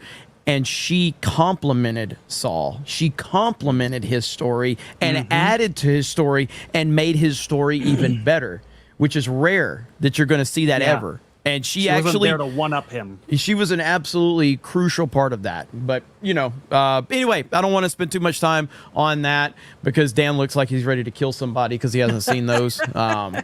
Making me, I don't really give a fuck about all the women who haven't seen it. It's their own fucking fault. But Hayden had a good 50. Jeremy lumps me in with the women. That's all right. Hit it, Beardo. Not right. I was gonna highlight it, but I can't. Hayden with a 50 says completely. Oh well, okay, completely off topic. I've been saying VTubers are going to pop off once they saturate the Western market. This weekend, for the first time in United States, a VTuber was on the big screen during a baseball game to sing and lead a chant in Frisco, Texas. Yeah. Interesting. Really? Who? Who? Hayden's been in the Hayden's been well ahead of the curve on the VTuber stuff. For sure. He really has, and but that's really cool. Look, the VTuber stuff's not slowing down. I mean, I know there's a lot of people that are really kind of bigger. Yeah, they've been really reluctant because they're like, oh, and I didn't really understand it. Krista Nova was another one that was always telling me about VTubers, and I was just VTuber, and it's huge, and it's not slowing down. It's only going to continue. And here's the thing. Here's what I think. And it's really true, but it's far more spread out, so it's not as specific. I'm willing to say right now, at this point in time, that social media stars are more interesting across the board than actual movie stars. Oh, yes. For sure. Oh yeah. 100%. Sure. And if you cover, for instance, when I cover the Dr. Disrespect stuff, massive amount of views. I was gonna mention that. Yeah. Here we are talking about Dr. Disrespect. We're not talking about I don't know, whoever. Leo DiCaprio or whatever celebrity. We're talking about YouTubers. Yeah. Dude, Well, iShowSpeed had 135,000 people watching a stream today, his IRL stream. And Ridiculous, man. listen, when I first saw iShowSpeed pop up, I was like, he's actually fucking entertaining as shit because he'll go and do some dumb shit. He's an idiot, but it's in a good way. He's entertaining. Yeah. And that's the future, man. And what I mean by is it's so spread out. There's social media stars out there that I know nothing of. YouTubers that I know nothing And of. they have 2-3 million. Yeah, it's insane. For perspective, when Nick Merckx comes out and says, "Oh, I got banned on Twitch because I said the word tranny," next time I'll use the word mental illness. If Chris Pratt were to say trannies aren't trannies, they have mental illness, and then Nick Merckx says trannies aren't trannies, they have mental illness, people are going to freak out more about Nick Merckx saying that than Chris Pratt. Well, That's Chris Pratt's already been under the. Yeah, but Well, Chris so Pratt is will Nick also Merckx. lose work. But No, Chris but- Pratt will also lose work, and Nick Merckx will get more. Nick already had like a $10 million deal with Kick, and he's making more money now that more people are watching him. Well, It But really just you comes. have to think about it And because this we're is- all online. Right. Well, here's Go the ahead, thing, Mike. two Well, things real that's all I quick. was gonna say. This is just two things. One, the VTuber thing is so genius because how many of us right here wouldn't say if we could have gotten started on the internet completely anonymous, done everything we wanted to do on the internet and got big and blew up, and then be able to walk away and live your personal life and never once have anybody trouble you or give you, some a people great like point. that kind of thing. Some people love that they can just anonymously disappear and then go live their life and work and do whatever they want and nobody stops them in public. No, I like people that are nice and awesome in public, but also all the negative reactions you might receive and all the negative responses and stuff. It's like there's none of that. And if something goes wrong, with your personality or your VTuber personality, or you say something people don't like, or people come after you, or Cancel Mom comes after you, you just like retool yourself and become something else. There are a lot of VTubers that had other personalities when they started and switched to something else down the line. I mean, you it's can a still genius. do that though without being a VTuber. Like there's a You lot of can. us who still try to. They go about an alias using a fake name and everything in this sphere while still showing their VTuber face. thing is just a Yeah. convenient way to do that. But Very as Jeremy, convenient way like an example, like for Jeremy has had people notice him and recognize him in public. It happens. You know, I know he doesn't have a problem with that. Yeah, I especially had when to people are stop screaming, scratching my balls "Fuck and picking you, my Jeremy." nose, dude. I had to stop Yeah. scratching my nose. Like I was like always scratching myself in public, and now I'm like, dude, there's people that see me way too. Now I have to be respectable and shit. You know, I have to remember that I'm like at any point. Seriously, I've been like recognized quite a few times to the point I'm like, yeah, I should probably stop picking my nose in public. You got it. I should probably start farting just for no reason. You know? One thing about being a VTuber is the, I guess, visual kind of like not being recognized, whatever. But this is my point of view on VTubers is, are they taking advantage of a weird kink? And I'm not saying it's the weird, like, I'm not saying that VTubers are weird because of it. They're just taking advantage of kind of the nature of it. But the people that watch VTubers, it's a kink, man. It's a weird little fetish thing. That's a controversial thing to say. I think that's pretty obvious. Yeah. So I mean, look at where it's most popular. So if Yeah. you look at China and the Japanese market, it's insane there. But guess what else is very normal there? You can walk around with your waifu body pillows. They use anime girls in advertisement in China. They Some sell of the top underwear paid, and vending machines. They do. And there was Source a of really blood. weird dude who married like an anime character. Like Yeah, he actually Hatsune married. Miku. Yeah. Yeah. Damn, she had that name ready to go. So I'm not saying it's the I creator's was fault. ready. They're just taking advantage of the fact that kink, that fetish is out there. Yeah. Yeah. It's just part of the fantasy. It's escapism. They are falling in love with a character because most of the time, the top paid individuals, especially in China, it's all character work. Yeah. Yep. They are quite literally acting. It's not them at all. It's still weird though. It's It is weird, weird, but but- it's also fascinating, especially the way that it is bleeding into America because Americans are not they're not doing it the same way that the Chinese do it. So people are themselves as a VTuber in America more often than they're playing a role, which is It's the same thing though as fascinating. like falling in love with Misty from Pokemon. But now this is a real person on the Beardo internet speaking from experience. that you can. I'm using a fucking example. He definitely is. He's like, listen, I may have a cutout somewhere. Well, I mean, okay, don't worry Can we about get Beardo a Misty body pillow? The 9-time, okay? Listen. We've had a lot of time together. The Okay, you might be catching on to Pokemon something, nut but that's champion. besides the point. Stop it. people like Misty. some We're getting people too like personal Misty. here, okay? By the way, if there's a Misty VTuber out there, DM me. No, but it's like falling in love. I won't use a certain character, but it's like falling in love with an anime character, but now it's an anime character that you can actually talk Interact to with. and interact with. Well, I mean, But it's the same shit in nature. look at how rampant AI girlfriends have gotten over the last like 10 years. It's wild. Like, if you ever have done some research into that stuff, it's creepy.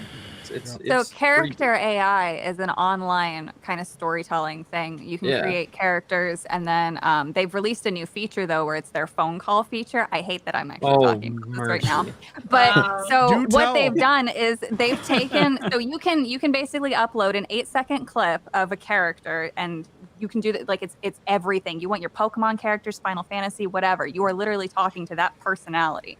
But so you can upload an 8-second clip of a voice, and their system actually recreates it perfectly, and it'll read the messages back to you. So their newest feature is a phone call feature, and so you can talk to the character, but it'll just read off the messages that it would normally do. So we're getting into a dystopian place that I don't think most humans like. There are people who use character AI to write stories and be normal, and then there's people who are obsessed with it to the point of they can't function without it because they don't know how to decipher fantasy and reality. And now that they can talk to their character, we're going to see a massive rise in loneliness, mental illness, and a lack of decorum in how people communicate out in the social world. That's a very good Well, point. I know there's that then- one. Go I know ahead. there's that one girl from. I think everybody knows who she is. Amaranth. Yep, she created a girlfriend AI app Yes. for people to like. Well, and if you guys have ever heard, Yeah. She This has is an sad, but OnlyFans she's a that- genius. One She has guarantee an in life. OnlyFans that is an AI that isn't her. She's told people it isn't her, and she makes a ton of money with people talking to it all the time. Yep. Yeah. They don't care that it's not her. But yeah.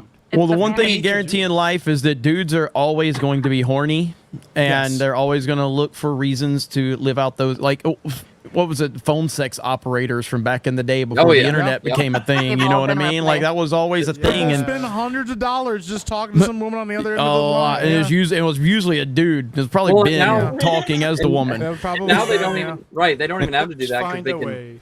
Like one of the biggest AI girlfriend apps, I think it's Replica. I think it's what it's called. There's so much crazy Ben controversy tried to behind pretend that like he app. didn't know though. what Replica was. He's got that. It's like on his phone right now. He's like, Replica? I've never heard of it before. I don't know. This is the app. But have you guys ever Ignore the seen the account. movie? Have you ever seen the movie Her? I With, know of the Joaquin with Phoenix? Joaquin Phoenix. I haven't No. seen it, Yeah. but it just to me it was I've heard it was a good movie, but it's like it's It a is little. a, It's ahead of it is its a time until it fascinating jumps the story. shark. Yeah, it's a fascinating story, but there's a lot of similarities to what we It's see very today. ahead of its time until it jumps Yes. the shark. But like, yeah, there's Yep. like, you know, her talking to him all the time, and he falls in love with like this AI on his phone, and like, bro, it's wild shit, man. And there's never a person. He never sees Nope. anyone. It's just It's all there. wild, you man. know? Yeah, I always felt like that was a little too weird, and I was like, I don't really want to watch that. Yeah, I Look get where it. we I are can. now. I So know. there's a Right. new story It's about that movie, dystopian. Her, because Scarlett Johansson voices that AI character. Yeah. People have been now using AI to make Scarlett Johansson for that very thing in real life, a virtual girlfriend that is Scarlett Johansson's voice, and she's actually going after certain AI-generated businesses to take her ChatGPT. voice off of that shit. That's what I was gonna ask. Wow. If you can take like celebrity stuff and put it Yeah. there. And So celebrities are going to Long be as off you have a limits. sound clip. Sydney Sweeney. So Yeah. Sydney Sweeney. So I, with my thumbnails and stuff, I use AI. Are you And confessing? I bet you You- got some interesting search history. Yeah, Beardo's like, he's like, Dude, you I on the don't line. make my own thumbnails, okay? Hey, huge shout out to Punch McLightning out who to makes He's skating that Brilliant. line, that You- line you- real No. carefully. Hey, you should Listen. see my search history for my thumbnails because you always have to search like Kathleen Kennedy retarded face or Kathleen Kennedy mad or Dude, Bob Iger crying or Yeah, I'll do Sofia Vergara boobs, Sydney Sweeney boobs, Haley Atwell boobs to get your shit. No, but so I do Deactivate have safe search. shout out to Punch McLightning who makes my thumbnails. I wanted him to do Sydney Sweeney in my thumbnails, and literally I'm sure the he wanted to do Sydney Sweeney too, but Yeah, Sure we he did, both yeah. did. We were both like, yeah, this is a great idea. Certain AI-generated businesses or companies, celebrities are off limits. Yeah. Yes. yeah, oh yeah. There's the thing with so Taylor Swift. Hailstorm was doing the Beard of Shame over on CobraCast for a while. You know, like whatever celebrity did something stupid, we gave him the Jack Murphy Beard of Shame, and it got to the point where it was becoming more and more difficult to use like celebrities in the AI technology because of all it. And I get that. I mean, I do understand it. Dude, AI is scary, and it's only Very scary. beginning. Yes. Like we've seen Yeah. some of, and I will say this with AI, in about 10 years, for all of the fucking crazy shit that's it's gonna give people an opportunity to make some amazing film, like some Yes. amazing film, because people that yeah. don't have people that have all of the talent and the storytelling ability, but they don't have the right politics, they're gonna have the ability to make stories with AI. And it's going to be better than what Hollywood's producing. Well, what's his name? Beardo, He's Did with you see DreamWorks. what I did yesterday with AI? I posted on With Twitter. Unreal Engine. Do you guys ever heard of the a famous poem from a World War I soldier called "Rendezvous with Death"? It's just this beautiful poem written by the soldier who in fact had his rendezvous with death. He died at World War I at 28 years old. But I made Rambo read that poem. Oh yes, with AI in my trailers. It's pretty cool. And Jeffrey Katzenberg, who was part of DreamWorks for a while, he actually has a company he started. He said in like the next 10 years, he's like the amount of people they can cut like 90% of the crew out of a film and just make an AI generated film, and you just make like slight tweaks in here and there. And now we also have like an AI streaming service that's getting ready to come out, where basically what you do is you put in the prompts for what you want for a television show, and then it'll take those prompts and make a show for you that's all AI generated, and you pay them monthly for it, and it's like Netflix, and you can just watch whatever you want. So now obviously that technology is like still newer, but the people that really know what they're doing with it can make some really wild shit with it. But also look at how far AI videos come just in a year and a half. Yeah. Year and a half, 2 years. It's crazy. I got a business email today. I got an email today from an AI gaming company that wants to partner with me and pay me to stream their AI generated video games where you just type in a prompt into their AI kind of engine, and it'll spit out a video game based off of the input that you put in. So if I want to play a werewolf Rambo game, I just type in Rambo kills werewolves, and now I am playing a video game as Rambo where I'm killing werewolves. I got this email this morning. It's getting fucking crazy. But with this AI stuff, this AI business, we're going to reach a point where they need to do one of two things. Either you cannot artificially create anybody's voice, not just their face. I understand the face, but the voice is going to get to a certain point somewhere, because then you can pretend that you got a phone call or a voicemail from certain celebrity or political person, where it's like, I just got a voicemail from Trump and he said this. It's going to get to a point where they either need to address the fact, hey, this is AI. Even if you produce something from an AI company and it spits out the output for you and you get that content, when you put it out there, there's going to be a trademark or an asterisk on it where it says this was developed by AI, which is the right choice. Or you can't fucking do anybody, not a celebrity, not a political person, not anybody's real voice. There's actually a really scary thing that came out a couple months ago. Scammers are starting to use AI to replicate People's a family voices. member's voice and then claim that they have them held hostage. Yep, and then you have to send them money. And think about how many crimes are going to be committed, and people are going to be framed for crimes because you can just put someone else's facial data and even like physical data. It's Jeremy, there was an interview with Trump recently where he said somebody. Oh, I'm sorry. Oh, I'm sorry. I didn't see that. All right, go ahead. Yeah, go ahead. Full screen it. I have a rendezvous with death. At some disputed barricade, when spring comes back with rustling shade and apple blossoms fill the AI. air. I have a rendezvous with death. When That's spring crazy. brings back blue days and fair. Crazy, right? Yeah, It may be he shall take my hand Sounds like a young Sylvester and lead me Stallone. into his dark It does. land, It does. and close my eyes and quench. Yeah, not my gonna breath. play the whole thing because it has music. But I mean, even like all the AI songs that people have been making with that one application that Craig uses a bunch of. Yeah, that's wild as well. Like the quality of that is crazy. And it's made by. I was gonna say, there was an interview with Trump where somebody showed him a phone recording of an AI speech that they made of him giving a speech, and he was like, I feel like I made that speech. I can't even tell the difference. So yeah, it's getting pretty wild. It's getting pretty wild. Go back to Mike was saying about movie making. There's going to be a I was actually point. going to talk about that. Yeah. With the movie making with AI and stuff, that can completely eliminate extras, where only the people in the movies are going to be the stars, and you're going to have maybe a cast of like 3, 4, or 5 main stars, and everything else in the background with extras are going to be all AI generated, and you will not be able to tell the difference. Yep, it's wild. Yeah. Well, remember what Elon Musk said, that he thinks AI can be more dangerous than nukes, is what he said. Yes. You know, I mean, he has been talking about this for a long time, about how dangerous AI can become in the future. And I think that's obviously somebody to listen to when it comes to that. Absolutely. And the scary part is not what are regular people going to do with it. It is what are the people that know it best or want to take advantage of people with it going to do with it. Because we already see people still to this day falling for the Nigerian prince and Yep. needing $20,000 to get and all Bro, of a sudden Mark people- Cuban fell for Oh, it the other the day. Did you see that? It's Google it, his Oh my email, God. and he was like tweeting about it. He's like, "Yeah, I got hacked on. Here's my you know email what that I people got do? hacked to all my 5 million followers." Go ahead, You Dan. know Wild what people stuff. do? People email like some of my elderly followers, pretending they're me. Yeah. And Yep. Yep. they say they're in love with them. And it started like I got one of those emails. Wait a minute. and I Wait a fell minute. for it. Wait I a thought minute. it That was Dan. wasn't you that sent me that and told me you're in love with me. I'm sorry, man. Jeremy Then really got it comes to a it. point that they ask them for Yeah. money. It's Well, like I mean, we dude, don't, and budget here is kind of tight here at G&G lately. So, but we do have the AI version of Young Ripa here. What up, Eric?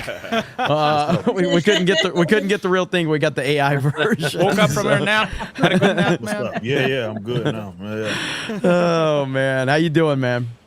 I'm all right, man. We're talking about the AI, the future of AI, and how scary that shit is, man. And how wild it is.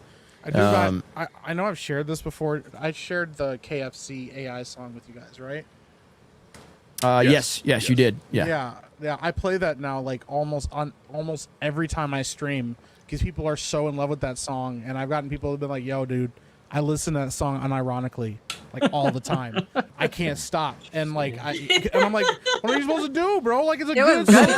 though. It's song good. Somebody fucking asked me for someone asked me for my metal song about the localization thing. I posted in the chat if you want to play a small clip of it. But like somebody's like, "Where can I download this?" And I'm like, I haven't put it on Spotify, but Yeah. Where's it at? Which one is it? it's in the private chat, the tweet above. Oh, the tweet. Your tweet. Okay, let's see if we can Yeah. pull this up. Give me just a minute. All right, here we go. Let me share screen. Like, it's What is the impressive name work. of that website again? Suno.ai. All right, here we go. This one right here, This Savvy. is my chance. Yeah. No, I just couldn't remember.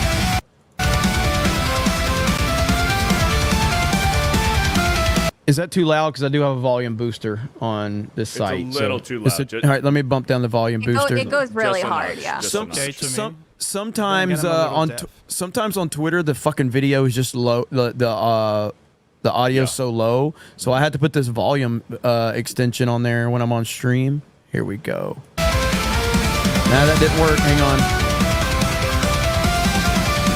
It's fine. I was just a kid, only 9 years old. Innocent eyes, watching stories unfold. Pokemon battles, adventure. This is fucking and good. fight till the truth Damn. was twisted and my innocence died. Lost in translation, they twisted the truth. A rush ball to tally, they shattered my youth. No more deception, I'll fight till the end. Against localizers, I'll never bend. Holy shit! Damn. Fucking Yeah. good. I played around with this app. Also, Since you know the what? first day that Craig showed me this app, he was like, "Oh man, you're gonna lose your job. Lose my job? I'm gonna fucking download this and I'm gonna use it." I retweeted you, Savvy. So if anybody's looking for that, you guys can I'm go check. definitely using I'm it. gonna also. I'm I gotta. definitely using it. I That's do really want to good. play this because now I'm jealous. even and a shame. also- Now I got to finish the song. All right, everybody's yelling at me to finish it. Yeah, finish the song. Cultural erasure, they thought we ignored, but we saw through their lies, couldn't take it no more. Authentic voices silenced and betrayed. The changes can wash the essence away. Lost in translation, they twisted the truth. A rice bowl to jelly, they shattered my youth. No more deception, I'll fight till the end. Against localizers, I'll never bend. All right, you got half of it. Damn, that's really good though. So it's retweeted. If you guys want to go check that out, you can. And all the so lyrics are mine, so you can write all your own lyrics. There's little codes where you can kind of tell it. to I wish do I stuff. knew like a musician that I could talk to about this. I have questions. I wish I knew somebody who like had any kind of music knowledge. I Yeah. don't know. So. It'd So, be but- crazy if we had. Oh even yeah, more Rip than is one here. of them Never on the mind. panel. That's right. Rip is Yeah. here. And, even going back to what Mike said about with AI, the people not to worry about isn't the people hired by these multi-million, billion-dollar companies. It's the people who sit at home and they're on computers all day long and they learn and become a freaking perfectionist and an expert at it. Mandalorian season 2, Disney with Luke Skywalker with the de-aging, and they put the Mark Hamill's face on Luke Skywalker, and then you see not even 2 weeks later, somebody at home made a better Mark Hamill. Yeah, That's not even just AI. That was just actual skill right there. We're going to get to the point where even when Disney is trying to do, and not just Disney, all of them are going to try to de-age and bring back characters and actors who are dead and deceased, but to reprise a previous character. You're going to get people who aren't working for these companies who do a better job using the AI for it. And they're not going to use it all the time just for good or just for fun. They're going to have malicious intent for it. Well, I saw someone putting William Shatner's face on the new Star Trek movies. It was really cool. Man. Ripple, what do you think about all this AI stuff with Rippleverse? Sorry, Mike, I didn't mean to interrupt you, but fuck you anyway. Anyway, go ahead, Ripple, though. But all this AI stuff with you and what you're doing, what do you think? I mean, look, obviously, it's from the artist and creative standpoint, it's more, I don't even want to call it a taboo. I mean, it's pretty unanimous that most people that are like creators hate this shit. You know what I mean? Like they're, and I think it's less of being terrified. I think it's more of they feel like they're being undercut as well. And, you know, if we're going to be completely honest, they are. Like, that's exactly what ends up happening. It's like you're going to spend all this time, perhaps decades even, perfecting your craft, and then someone's going to be able to enter in a fucking prompt and basically do something that is somewhat comparable, maybe not as competitive, but somewhat comparable to what you've been able to do. And yeah, those people are going to feel undercut. My position is the same position that I felt like on the digital side with how that kind of just completely changed the music industry when everything kind of switched over to digital. It's that creators, if you do find that this is going to be a problem, I think you don't go about it in a way that a lot of them have and trying to kind of stick their nose up in everybody's, you know, face and act as if they just have all of the bit of high ground and anybody that consumes this shit is a piece of shit. I think what they need to understand is that those are still all the consumers. And if the customers decide that they don't care who produces it, which is what they should be fearing, if they care about that, then you're done. No matter how much you think you're high and mighty, no matter how much you think, well, you spent all this time, you got all this formal education on learning this craft. The people that you need to be trying to convince is going to be the actual customers. You have to convince them why, okay, they should prefer your particular work over someone else's that has just used AI.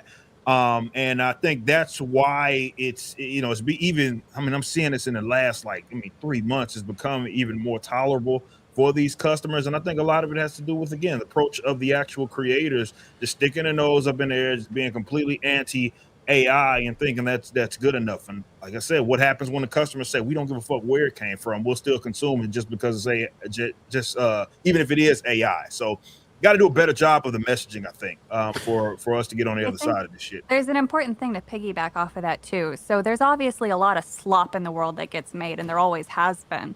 You know, you can dedicate your life to art from day one, but if you're not producing something that, you know, if you want to make it your job, and you don't have a following, you gotta sell yourself and your skill better. So there's always gonna be there's shit anime, shit movies, shit comics, and then there's talented stuff, you know, the story. So people want to engage with the story. AI, unfortunately, with the way that it was released, we're stuck with it. There's no putting it away. So you just have to market yourself in a way that gets you more customers, because the future is going to be tailored online content. However you see it, it's not going to be Disney. Disney's not the future. It's going to be personalized things, smaller things. People want to interact with the creator. They want, you know, a personalized experience and things like that. So just, you know, yes, you can be against it. That's fine. But your message, your selling point will not be, I'm against AI. Your selling point at the end of the day will be, what stories are you telling? It's just like what we do right now. Okay, I've talked about this, 6, 7, 8 years ago, whatever. I was watching highly produced content from Collider. I'm sitting here and I can't even get my fucking camera to work, and I'm getting more views than Collider did with their multi-million-dollar studios and all that shit. The independent content creator has completely eliminated the mainstream situation. It's not to say the mainstream's not there. There's still a bunch of boomers who still watch it. You still have the airport ratings that they get, but it's dying. And Tim Pool gets more views than CNN. Tim Pool has more influence than anybody in the mainstream. And while I kind of crack on Tim Pool about like, oh, he's got a highly produced show, compared to me it is, but literally anybody with a fucking flip phone is a highly produced show compared to the shit I produce. It's not really. I say this. I know. Been on Tim Pool's show. I don't know, 1,000,000 times. It ain't that highly produced. I know. Right. It's just compared to me. Compared to me, it is compared. To, but it's not really, and it's a really relatable environment. That's why so many people watch it, and it's a relatable template that he has created, and it's not the mainstream. It's not.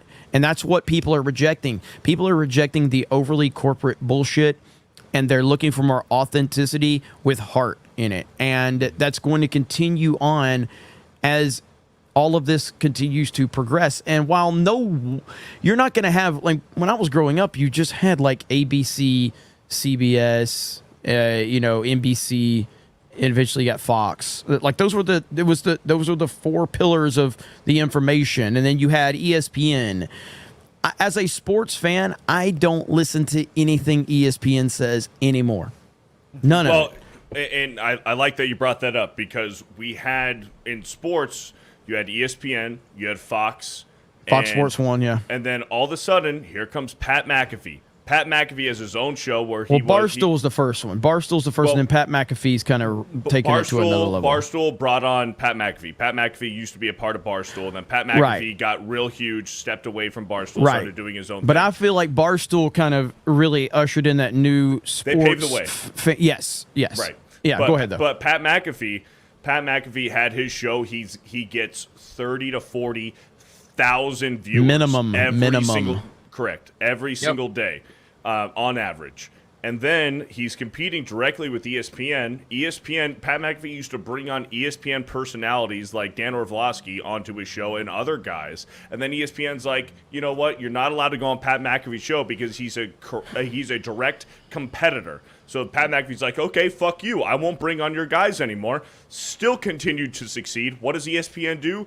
They buy Pat McAfee. So now Pat McAfee is on ESPN. And that's the reason why Pat McAfee succeeded, was because he's not filtered by any kind of, he doesn't have to watch his mouth. Him and his boys could do locker room talk like we all are right now. We can drop the F-bomb. We can talk about our personal experiences. We can talk about our own personal opinions. Whereas when you get to this super corporate level kind of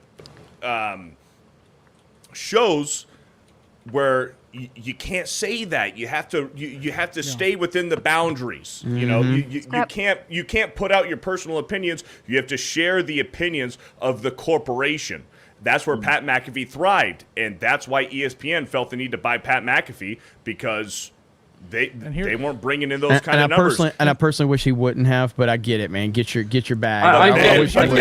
But ESPN, when they bought Pat McAfee was like, I'm not going to change the way I do my show. They don't say fuck as often. They do say fuck, but they bleep out fuck. But they can still say other words. They can say bullshit, shit, whatever. They can cuss on that show. And ESPN knew that. ESPN said, if we're bringing on Pat McAfee, what do his viewers like? They like the authenticity of his show with his boys. So they do allow cussing for Pat McAfee shows. And ESPN knew that, and they learned, and they actually changed. They changed how they produce that show or ESPN shows going forward. That's why Pat McAfee, and completely exactly what Jeremy was saying. So Pat McAfee is just an example of this kind of whole bigger picture going alongside with Tim Pool with your previous. Well, here's the thing too, and I've said this before on the show, and I know Ripa already very much agrees with me on this. Like, that is the old model of how things have always been done. Anytime somebody does something new and they find a genre, or they find a niche and they build a bigger audience, they become direct competition with corporations. Corporations shows up and says, hey, I'll give you a ton of money to do this show, because here's the thing. It doesn't matter what they offered Pat, unless they were willing to lose money on that deal with Pat, which they weren't, because they don't lose money on deals. they're offering him a fraction of what they think they can make. A great example, like, and we taught, like, for Jeremy and people are watching Breaking Bad, like, you know, when Heisenberg makes the deal that he makes, he goes, I'm not making nearly as much as the guy that's running things is making. That's how it always is. It's like at some point the reality has to be that you guys are more influential and have a potential and a ceiling to make more money and to make more of a splash than anybody that any of these fucking corporations can. That's why they're fucking struggling. We got to stop selling out to these people. Like, I've been told by people in the industry before, like, yo, as soon as you get Upperverse off the ground, what's going to end up happening inevitably is the studio's going to come to you, offer you the bag to buy your company, and you're going to have to sell to them, and you'll become the new thing. I don't know what Jeremy's laughing Jeremy's laughing at Mike's face. Jeremy's They're laughing at the fact that I said Pat McAfee about 500 times. That's what Jeremy's laughing about. You should but be the point fear, still you should stands be fear true, the man. Pat McAfee beardo. I was using Jeremy's logic in the fact that these independent creators like Pat McAfee versus the corporations, and what does the corporation do? Well, they have to, conform, and they buy the independent creator. That's all I was fucking saying. Pat McAfee, Pat McAfee, Pat McAfee. He said it so many times. Beardo. I'm sorry, Mike. I fucking hate you, but I'm sorry. I know, but like I said, as Ripa can attest to, like, we got to stop selling out to these corporations, because if they're offering you that much money, it's because they know you can make more than that. Or, they're offering you a percentage that they think is fair. Look at what Disney did. They offered George Lucas $4 billion because they knew they could make $400 billion, and then they fucking ran it into the ground. But like that's and the other part of that is too, and this is something that me and Josiah talked about a long time ago with Epicverse, was like, if I'm trying to raise $1 million to get some actor in my movie or whatever, like, sure, it may draw people in for that one movie, but the thing that people really want to see is people that they connect with and relate to be in films and doing stuff. So we go and talk to Fear the Beardo. We talk to Jake the Viking and say, yo, we got this cool ass idea. We go fucking talk to Suresh for 221B Tactical. We've talked to other people as well about potential projects in the future. People much rather see people that they like and relate to and talk to, sometimes on a weekly or a daily basis, show up in a movie and do some cool shit in a movie or whatever, than to see like another actor show up in some curated role and not be able to connect to that person, and they disappear. They don't even remember they were in those fucking movies or had anything to do with it. You're never going to talk to them about it because they don't even know, they don't talk to their audience. It's like, that's the future here is YouTubers and people like that, internet personalities showing up and doing things together and collaborating on stuff. That's how we make things work in the future. So go ahead. I think the positive thing, and definitely that has come from this whole AI thing, is that hopefully, and maybe I'm being a little too optimistic, is that it's really going to have to force, and it has forced creators to look at things from the perspective of again the customers, right? Because that's how you're going to have to sell it. Savvy brought sort of this point up about authenticity and connecting with the audience. I think that for a very long time, really in every, especially art and entertainment industry, everything was so structured, right? It was like what came from the established channels was what people often gravitated towards. And what we've seen with the growth of social media is that that's starting to fundamentally change. And what AI definitely has introduced is that, well, now, if you're going to have this technology that's going to get people to enter in a fucking prompt and maybe get their shit comparable to something that you've been producing, now you have to sell them on something else. You can't sell them just by simply existing. Hey, I'm an artist. I've been around a long time, and I do comics, or I do TV, or I do fucking film, or whatever. Not good enough. Nobody gives a shit. Like, congratulations, you've been at it for several decades. Nobody gives a shit. And that's what a harsh reality a lot of these guys are finding out with the introduction of this technology, as well as a lot of newbies coming in and just absolutely fucking killing them at their own thing, right? That's really what like we see in like the music industry as well. You see these newbies that come out of nowhere, they get some fucking viral song, and now they're outselling these guys that have been around, and you get folks that react the wrong way, and that's them being sour at their other creators. I'm like, bro, y'all are not fuck all that. Sell people on you, right? Sell them something else. Simply existing and creating is not good enough. It's really never been good enough, but especially not good enough now. You have to they want to know who they're buying from, so you have to connect with them at a different level. And if people in art and entertainment are going to survive, whatever the fuck this AI thing is going to do, it's going to be looking at it from the customer perspective. And that is, why the fuck should someone invest in you? Why should they invest in your product versus some fucking nerd that entered in some prompt, right? So you need to be convincing them to relate with you on that level. So all of what you learned, and this is what people, it's probably gonna piss some people off, may get some videos out of this, so shout out to all of y'all A-loggers out there. But the reality is, if you want to fucking last, nobody gives a shit about how long you've been around. Nobody gives a shit about how much formal education that you have in whatever thing that you are producing. That is now outdated. It's now archaic, especially with these younger generations. They don't care. That clout no longer fucking exists. So you have to figure this shit out if you are going to be around in the long term, because now with this, like I said, with this new technology, everything is fundamentally changing. What worked 5 years ago does not work right now, and what works 5 years from now isn't gonna be what works right now. So you got to be ahead of the curve on that and start connecting with the audience that fucks with you for you, not just simply because you had a name or you were connected to some big franchise or some shit like that. It's just not gonna work anymore. It's worth considering also that because you have that background and clout and that education or whatever it is that you have, you've got a leg up on them with the same technology. You should. Remember what happened to Blockbuster. You should. You're fucking right, Erudite. You're 100% correct. But look at what fucking happened to Blockbuster. Look what happened with was it Yahoo and fucking like Google and shit. These guys were the first in, and they were the best dressed. And they still got fucking lapped because of their own arrogance. They refused to adjust. They thought that, hey, we're the best. And people look to us for validation. We are the proper channel, right? And then what happened? Now, what the fuck Blockbuster is? Nobody knows. Yahoo, who gives a fuck? Nobody cares about anything, because they should have a leg up on the competition. Because you look at what this is the perfect example. Because you look at what Blockbuster was. All it was fucking what Netflix was doing in the more physical space. They had a leg up on everybody.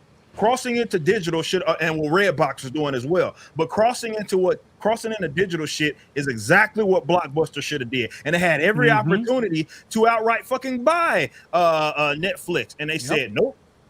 We won't do it. We don't. Nope. They passed arrogance. Everybody looks to us. We're the real form of entertainment, and now look at you. Yep, absolutely. Dude, I remember when I first started to get interested in having a career in music, and people started to tell me, "Oh, so you're gonna go to college? You're gonna study music in college, right? So you're gonna go to college for music?" And I'm like, "No." And people will be always like, "What?" And teachers in high school would be, "You got to go to college for music." And friends and family members would seem very concerned when they learned that, hey, I wasn't planning on going to college for music.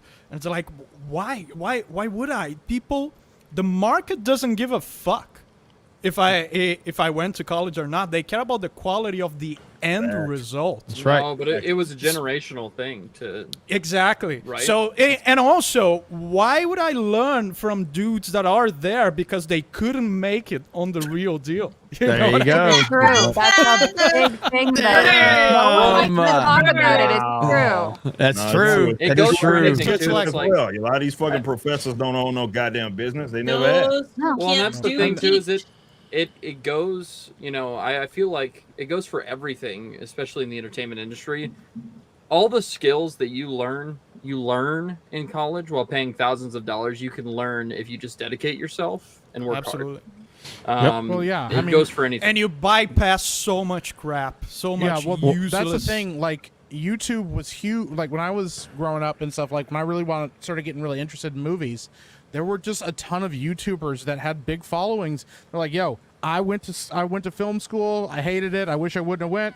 You know, so you can just take all my expertise and I'll explain to you why a movie works the way that it does, or why writing works the way that it does. There's so much free information out there that you could become a subject matter expert on anything just because you don't have and it used to be the only thing that was stopping you was people at the door that said, if you don't have the right qualifications, you can't enter into here. And they did that in the entertainment industry to a long thing. There are still to this day, like in Hollywood, people that don't that gatekeep in Hollywood because somebody doesn't want to make films the way that they made them 50 years ago. They're like, that's not how we do things right now. Yeah, that's the middleman. Not yeah, and those people don't want new people coming in. They go, yo, I had to pay my dues and spend 25 years, as a key grip.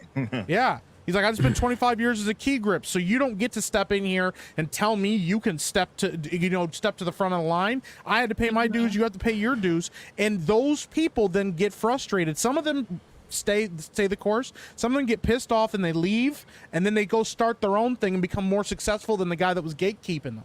And that happens a lot. Dude, there's nothing more sad and bitter than a middleman who lost his power. Yep. Doesn't have and the people power don't like that shit. Man, again, going back to what I was saying earlier, customers pick up on that shit when you're some old fucking archaic goddamn dinosaur getting upset at the youngsters, right? Or the person that maybe didn't go through what you felt like was, and that's really why the guys that are part of the status quo lash out the way that they do. We see it in news, why they knock YouTubers so much. It's really because you didn't go through what they went through, and they fear a world where all of that time that they invested in going about things the way that they did is fucking wasted. And here's the truth. It was fucking wasted. Yes. Oh, well, like that's the harsh reality. It was wasted. Things aren't the way that they were before. People don't have to go through you anymore. And lashing out is the worst possible reaction that you can have, because again, the viewers, the audience, the customers, they see you and they pick up on that shit and they don't like it. All you had to do was put Brie Larson in your thumbnail with some red eyes. That's all the fuck you had to do. Go ahead, Dan. Rippa, I have people who went to music college working for me today. There you go. Yeah, right. Yeah, exactly. Look at me. I am the captain now. It's not. That's not a knock on them. That's actually really cool that they're willing to do that. They're willing to adequate to the new times, and some of them are my best friends, by the way. So no, not knocking on them at all. But yeah, that's how things shift. And we have this, and this is, I didn't want to break this story tonight, but I'm going to go ahead and do it because it has leaked out there now. But we have a new movie that's coming out soon. Chat summary says, viewers are excited about the new Brokeback Mountain 2 movie starring Beardo and McAfee and are wondering when Mike's movie will be released. Mike is doing this movie? Starring Fear the Beardo and Pat McAfee. Hey, Beardo, I'm sure it's going to be a romance for the ages. And you're gonna find a lot of. Hey, Beardo, I just want to let you know now. I want to let you know now. You're going to find a lot of cucumbers in that theater. I don't know who said it. Somebody in the chat started laughing. They're like, holy shit, the chat summary. So I went to my phone and looked it up, and that was it right there. Oh, that is hilarious. Beardo's mad. Wow. Beardo's mad. Dave Chandler for 50 says, Erudai, any advice for a D&D player looking to DM? I'm currently playing Ghost of Saltmarsh campaign, and I've looked at a few games like Candlekeep or the D&D Essentials kit. Erudai. Yeah, no, those are good starting places, or anything that's like a small one-shot adventure.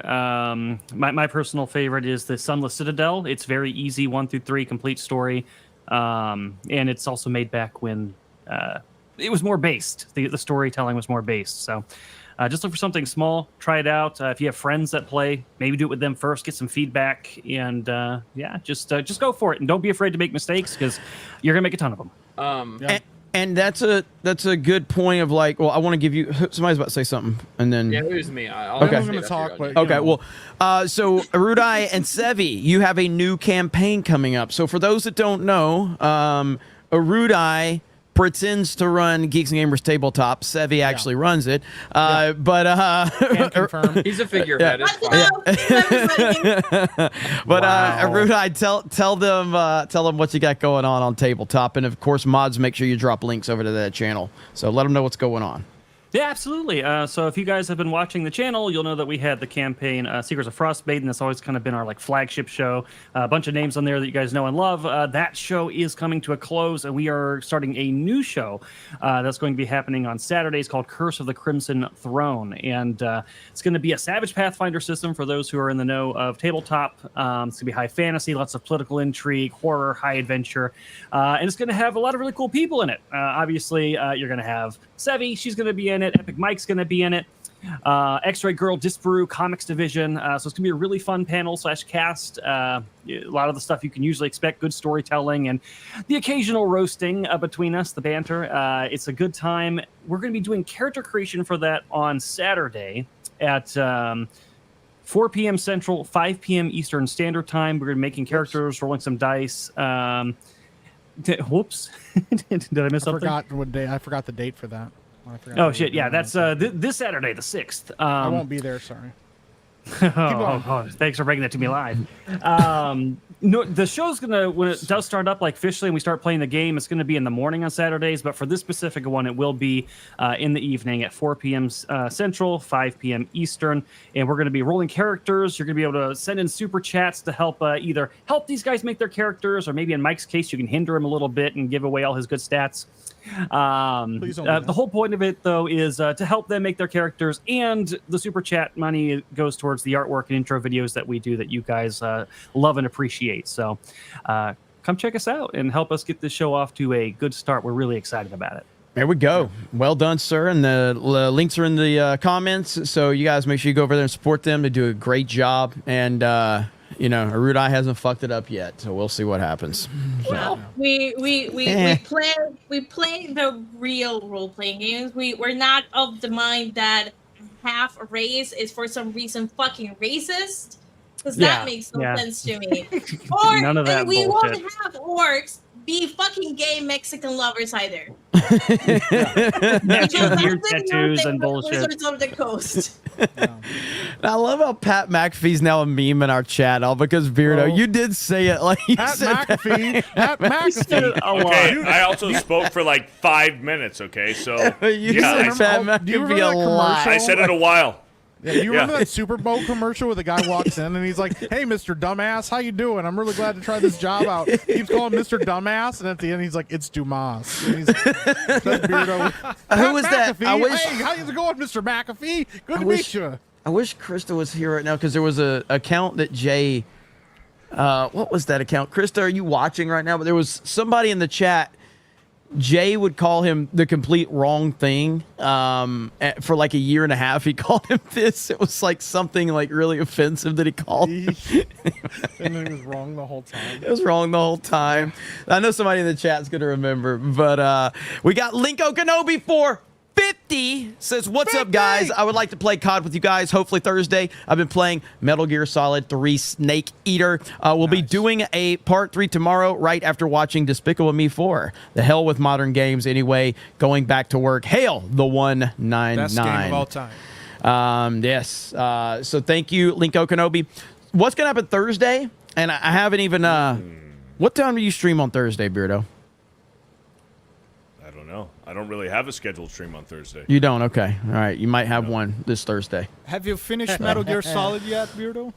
Oh, yeah, I beat it. I beat it last week. Or oh, it's Desi's. Yeah, it was Desi's. So Desi's and Jay called him D's Nuts for like a year and a half. Yes. His name was Desi's. D's Nuts. And Jay called even close. I've heard him saying that. And then, yeah, and then he calls Captain Cook Captain Cock. He called him. Freaking Jay. But Thursday, I haven't even, literally, I've not said anything to anyone. We're probably, me and you's going to do a super chat square up on this channel, though. That's what we're going to do. Me and you? Yeah. All right, let's do it. So we're going to catch up. We're going to get Thursday, as many as that's the 4th of July. And? All right.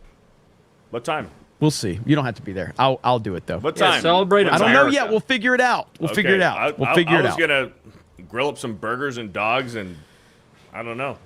We'll see. Hang out. Also, Dan, by the way, if Beardo didn't already mention it to you, I beat him at Metal Gear Solid.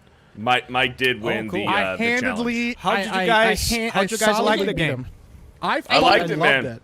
I fucking love that game. Dude, Yeah. at 1998, imagine little Dan at 8 years old, 9 years old playing that game for the first time in 1998. It was Well, there's- insane. And there was and nothing having like and the- having Psycho Mantis like predict that I liked Castlevania Symphony Yeah, of the and Night. then tell you to put your fucking controller down and Yeah. watching that shit move and like, Yeah, bro, it was like, and dude. like, yeah. The other thing too is the mechanics in that game were so complex and deep for a PlayStation game that Yeah. they have like even like the AI components in that game are better than some of the fucking modern games we have now that are like stealth based. It's Oh, kind of yeah. wild. I'm like, Oh, yeah. holy shit, bro! Like, yeah, I was legitimately surprised.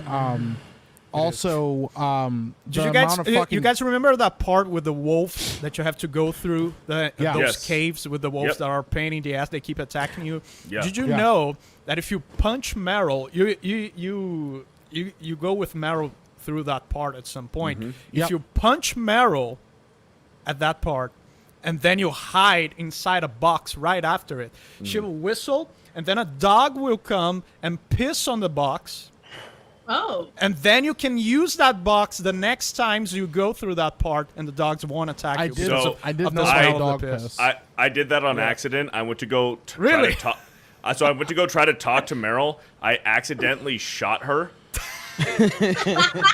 And then I hid in a box because I knew that the dogs were gonna come. Yeah. And then the dogs pissed dog on the pissed box. but, Yeah. but did you know to use that box the next times we went through there, so the dogs didn't attack Chat you? told me. It's pretty cool. Chat told me now use that So box to get past that's the dogs. only one thing. That game is packed full is of so those little fucking hidden complex. things Yeah. that you could discover Beardo by died accident. so many times during the interrogation scene. They healed him up. They gave him the help, and I didn't. That's not people were true. Like, I didn't even know that would happen. That's not true. I didn't even That's know not that could true at happen. all. There's like 1,000 ways to escape from that cell. That after interrogation torture. scene, I died twice. I got an email And it was from only the first time. Warwolf says he's willing to work with you and train you and make you a better gamer. So just I mean I'm just throwing it out there. I think the big question is, did you figure out how to create an Activision account? Or are you still trying? So I know what happened. So I have Cold War on my PC through battle.net. If I want to use the same email on my PlayStation, I have to link my battle.net to my PSN, and Yeah. I don't want to do that. So Doesn't that I'm suck? You have to do that with everything Dude, nowadays. it sucks, man. It sucks. So I'm going to have to, if I want to play Cold War on my PlayStation, I'm just going to need to create a brand new account with a different email. So that was the problem. I was trying to use the same Sometimes email. you have to, like, you have one launcher. Am I saying it right? Launcher? Launcher. Launcher. Yeah, good job. Launcher. You have to have Launcher. one launcher inside of another one. It's like launcher inception. Like How is- you fire up Steam, fire up the game, and then another EA launcher shows up Yeah. that you opened up by launching How is Steam. English not Dan's first language, and he speaks it better than Beardo? Beardo just catching strays, man. Like That was crazy. accurate. Straight. That was All right, here we go. targeted. We lined that one up fuck are we before we doing? shot that one. G&G Play Moments, which, by the way, I did speak with this account, and I have no problem if you guys make those accounts like this. So he talked to me. He wants to do like a Geeks Gamers Play Top 10 Moments on the channel or whatever. So as long as you specify it's a fan-run account, like in the description or something like that, I have no problem with people taking that, as long as you have to put the specifics in there. And I think that's cool, actually. I want to see more stuff like that from whether it's a Twitter account or whatever. 80% of the monetization I'll collect for Jeremy. All right, so Dan gets 80%. Dan gets 80%. Geeks Gamers Play Moment says, I have seen young couples so obsessed with video games that they would either ignore or have massive fights with one another about who needed to stop their game to take care of the infant child. That is not a good my thing. God. Jesus. That is not good. Jesus. Not good. Kind of like Beardo at video games. Just not good. Not good. Yeah, I'm actually good at Elden Ring. Are you? Well, I am. I've good What at do you Elden think Ring. makes Well, you good? Tell I've us what watched you skill play. you possess. Tell us what you feel good about. What do you feel good about? I Dying? fuck people up. Okay. I fuck people up. That was I'm How many real bosses have good. you fought, Beardo? All right, we got to How run many through. wait, real quick, how many bosses Hey. have you beat, Beardo? It's got to be over 15, almost 20 bosses. No, like the bosses, the main bosses of the game. Oh, the main stories. He'd Well, just be Moon Lady. So I beat the Firefox first try, and I beat the Moon Lady on my third try. So to qualify as a boss, he has to show the life bar. Well, no. below, According to Mike, that's right? not, because there's side quest bosses that you can fight that are actual real bosses. Yeah, they show the life bar though. They There are mini bosses, but they show the life bar. There's a lot of those mini bosses I fucked up first try, no problem. Then the main quest bosses, I fucked a lot of them up too. So like if he has a health bar on top of the character, it's a normal enemy. If he has the I health did bar watch below the screen, I did watch Beardo it's a fight boss. the guy you get the Bloodhound's Fang from. He took a long time to beat that one. I was underleveled. I was All right, underleveled for sure. All right, shut the fuck up, Beardo. We're gonna read some super chats. I know that was Shut just up, like Beardo. he's just getting so All much right, shit. I'll read it. Yeah, Shadow it's okay, I'll read it. Warden 99 for 20 says, "I thought the Gay Master wasn't making an appearance tonight. I'm not sure, but I'm going to speculate that that's Arudai." Yeah. Why would you speculate that? Why would you speculate that? I don't understand. He was saying he was the best GM, so a bunch of us said you meant Gay Master. Instead of Game Master, we just started calling him Gay. But that can just mean that you are master to gays, like you have gay slaves or something. The Fantastic Sarcastic says, "I'm a simple lurker on Tabletop. Since it started, we have a tradition called Roast of Fed Rudai. I'd like to see what the panels got, and that Tabletop logo would look great on a T-shirt if one was available. You guys want me to roast Rudai? Is that what you want me to do? We've been doing this whole. No, all right, guys. hey, listen. I got the greatest roast of all. Wow. Wow. He just showed a I picture hate of you your all. face. He just showed your fucking face. I love you. I love that. Like He just made you thing on the screen. Wow. I love like these gay jokes and gay insults is all we talk about now. And Jeremy, remember when you called me after a Mario Kart stream? You remember that? You remember what you told me? Well, I don't remember. You told me, Dan, you're making too much gay jokes. That is true. Yeah. No, dude, no. It was like the whole fucking stream, dude. It was so bad, but it was like it was way too many penis remarks. You were very gracious about it. And you were very I was cool like, about dude, you called me. But now it's all we talk about. Now it's even Hey. worse because now it's everybody. It's a different world now. Okay, The real one. we have made America great again. Okay. Like 3 years ago. Hey, the Number real 5 ones, years ago. the real ones remember when Jeremy was getting after me for being too gay on the Call of Duty stream. Dude, you didn't appear. You didn't appear. Yeah, but that wasn't a gay joke. You were like. You were saying like some weird shit that I'm not even gonna repeat he was here. like, he was talking about It's weird. stuff.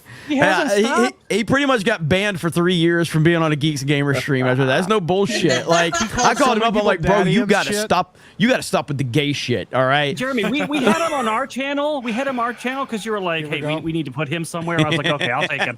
We put him on our channel. The first thing he did was make a character who had a sexual relationship with a tree. Okay, and now he's got a tree in his background. All right. Also, Free hugger to another I level. will say, as the person who had played that character, he did not have sexual relations with Tree. Bill We made Clinton it too. short. I did not have sexual relations with that tree. About this. I And then did he have a described character. having sticky white stuff left on the tree where he slept. So you tell me what that means. That's you tell That's me. a protected class now. You are committing a hate crime against Ben by advertising his love for Yes, trees. I am 100% We committing a allowed hate crime against him Ben. to have, his thing on there. So I would say we were accommodating. that is true. Beardo That is in the true. back trying to look at his fake watch. He was like, There you go. yeah, he pulled his arm up to look at his watch. There's no watch thing. He was like, the bitch He's just doesn't looking work at his without a arm. watch. Have you considered that? What did Grace say? What did he say Look at my arm. What? about powering through? What was Let's that? keep it moving. Oh, Yeah, let's let's keep keep moving. moving. Let's keep moving. Here you go, Beardo. Here you go, Thanks for that, Beardo. like Let's children. go. Come on, Beardo. Warlock with the $236 in a different language. In my recollection from Dallas, Beardo has the smallest chicken lega seen on a man. So, to ABF for the help getting to my Yaira comic. Why is Arudai here? Sevi, don't need her manservant. Send him to FurryCon with Ryan instead. Damn. Man, I'm with Beardo. Fuck leg day. Damn. Oh, you got so much room. Lift your fucking calves up right doesn't now. make You any could put it sense. to rest. Show the legs. Put it to rest. Show your Show feet. the fucking legs. Show them up. Show 'em. Show your Put your feet. leg up. There's enough super Jade- chats asking Jade you to show doesn't your even feet. work out. and Hey, has so hey, much she better just made a calves deal muscle. with you, Beardo. I She'll know. show her Well, feet what's for your going on, legs. Arudai?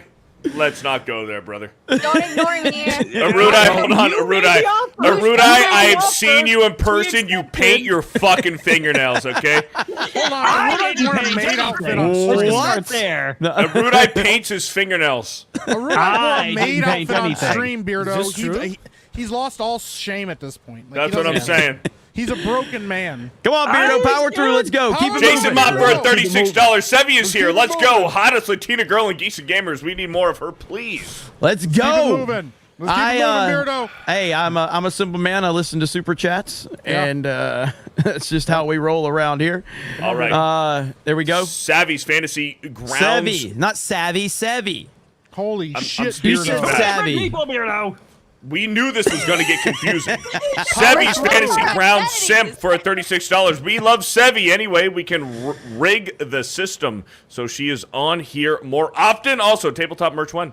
I'm listening. Arudai's never said anything to me about tabletop merch. Atomic Patriot That's a for a fucking $20. lie. I'm here to personally I'm not even inform in Beardo. charge of that stuff. Beardo, just power through. Come on. Atomic Patriot for a $20. I'm here to personally inform Beardo that I got blocked by Alyssa before you, man. Do better. Anyway, Hale, love to see the LGBTQ plus representation with Arudai on today. I missed the disabled representation. Where's my man Jay? Wow. Jay and Krista were on park hopping duty today, so dude, I gotta say the heat has been brutal in Florida lately. Like it has been bad. It was really fucking I'm bad. getting nothing but rain. Yeah, it's been brutal. So but let's see. There's Warlock again. Hey, Jeremy. Warlock. Oh, go ahead. Go ahead. Go ahead. No, go you ahead. can do it. It's Hey, your show. Jeremy, even if you made a mistake hiring Arudai with his painted nails, videos of eating corn the long way and saying woof, woof, woof, woof, we kind of like Sevi. So when do we get Geeks and Gamers tabletop merch? Titty. Geeks and Gamers titty merch.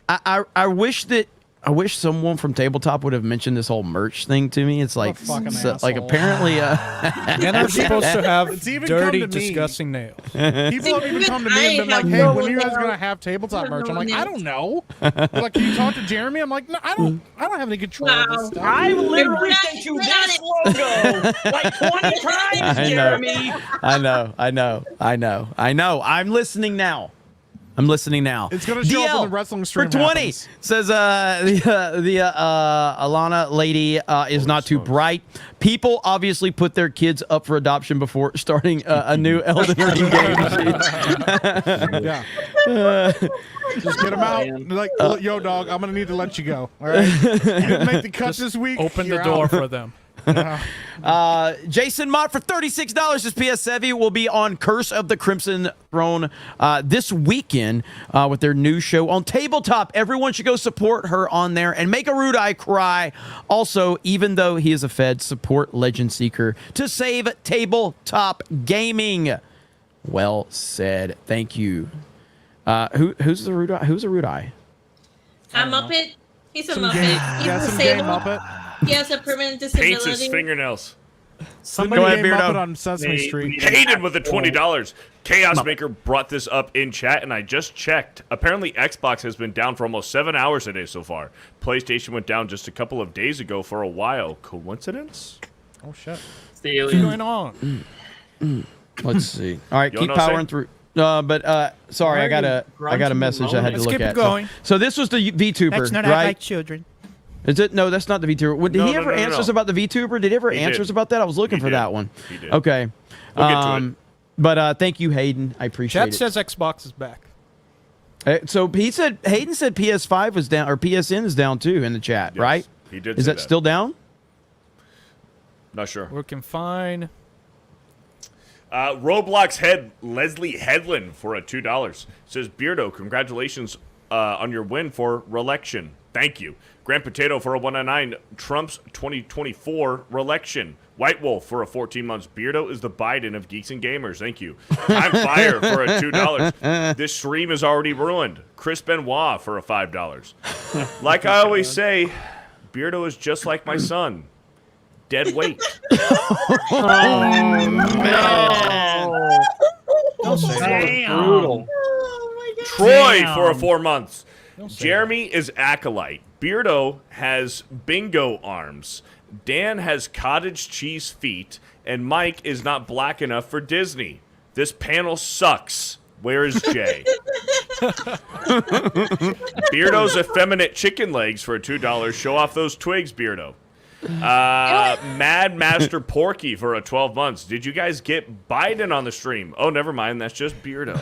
Robert Broker. Sorry, Beardo. Do you guys remember my Biden impression, like my shitty Biden impression? Oh, God. Yes. Can we all appreciate how Biden became that? For real? Yes. Yeah.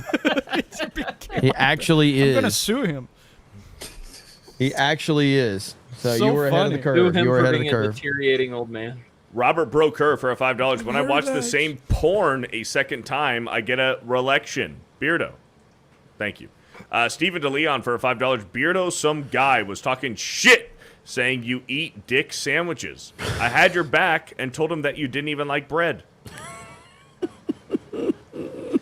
Objectively a cat for a 17 months. Watching Beardo play Elden Ring brings back nostalgic recollections of when I was a newbie myself. So many recollections. You wouldn't believe how many. Thank you. Sean Agarnall for a $5 says, where's Jed? Sketch for a $2 says, blah. Stephen DeLeon for a $5. Savvy, what kind of bread do you like, if you know what I'm saying? I don't understand the question. No, I don't think she knows what you're saying, bro. Yeah. No, I use whole wheat, 19th grade. It's really Sourdough, wholesome. like, what the fuck? I love how you can make anything dirty by adding if you know what I'm saying at the end. Like, you like, what kind of bread do you like if you know what I'm saying? Potato bread is delicious. I don't know. Jensen for a 199. 199 or 199, whatever. Dave Nunn for a $5. Hey, new guy, no insulting the Fed. You haven't earned it. Down with the Fed, by the way.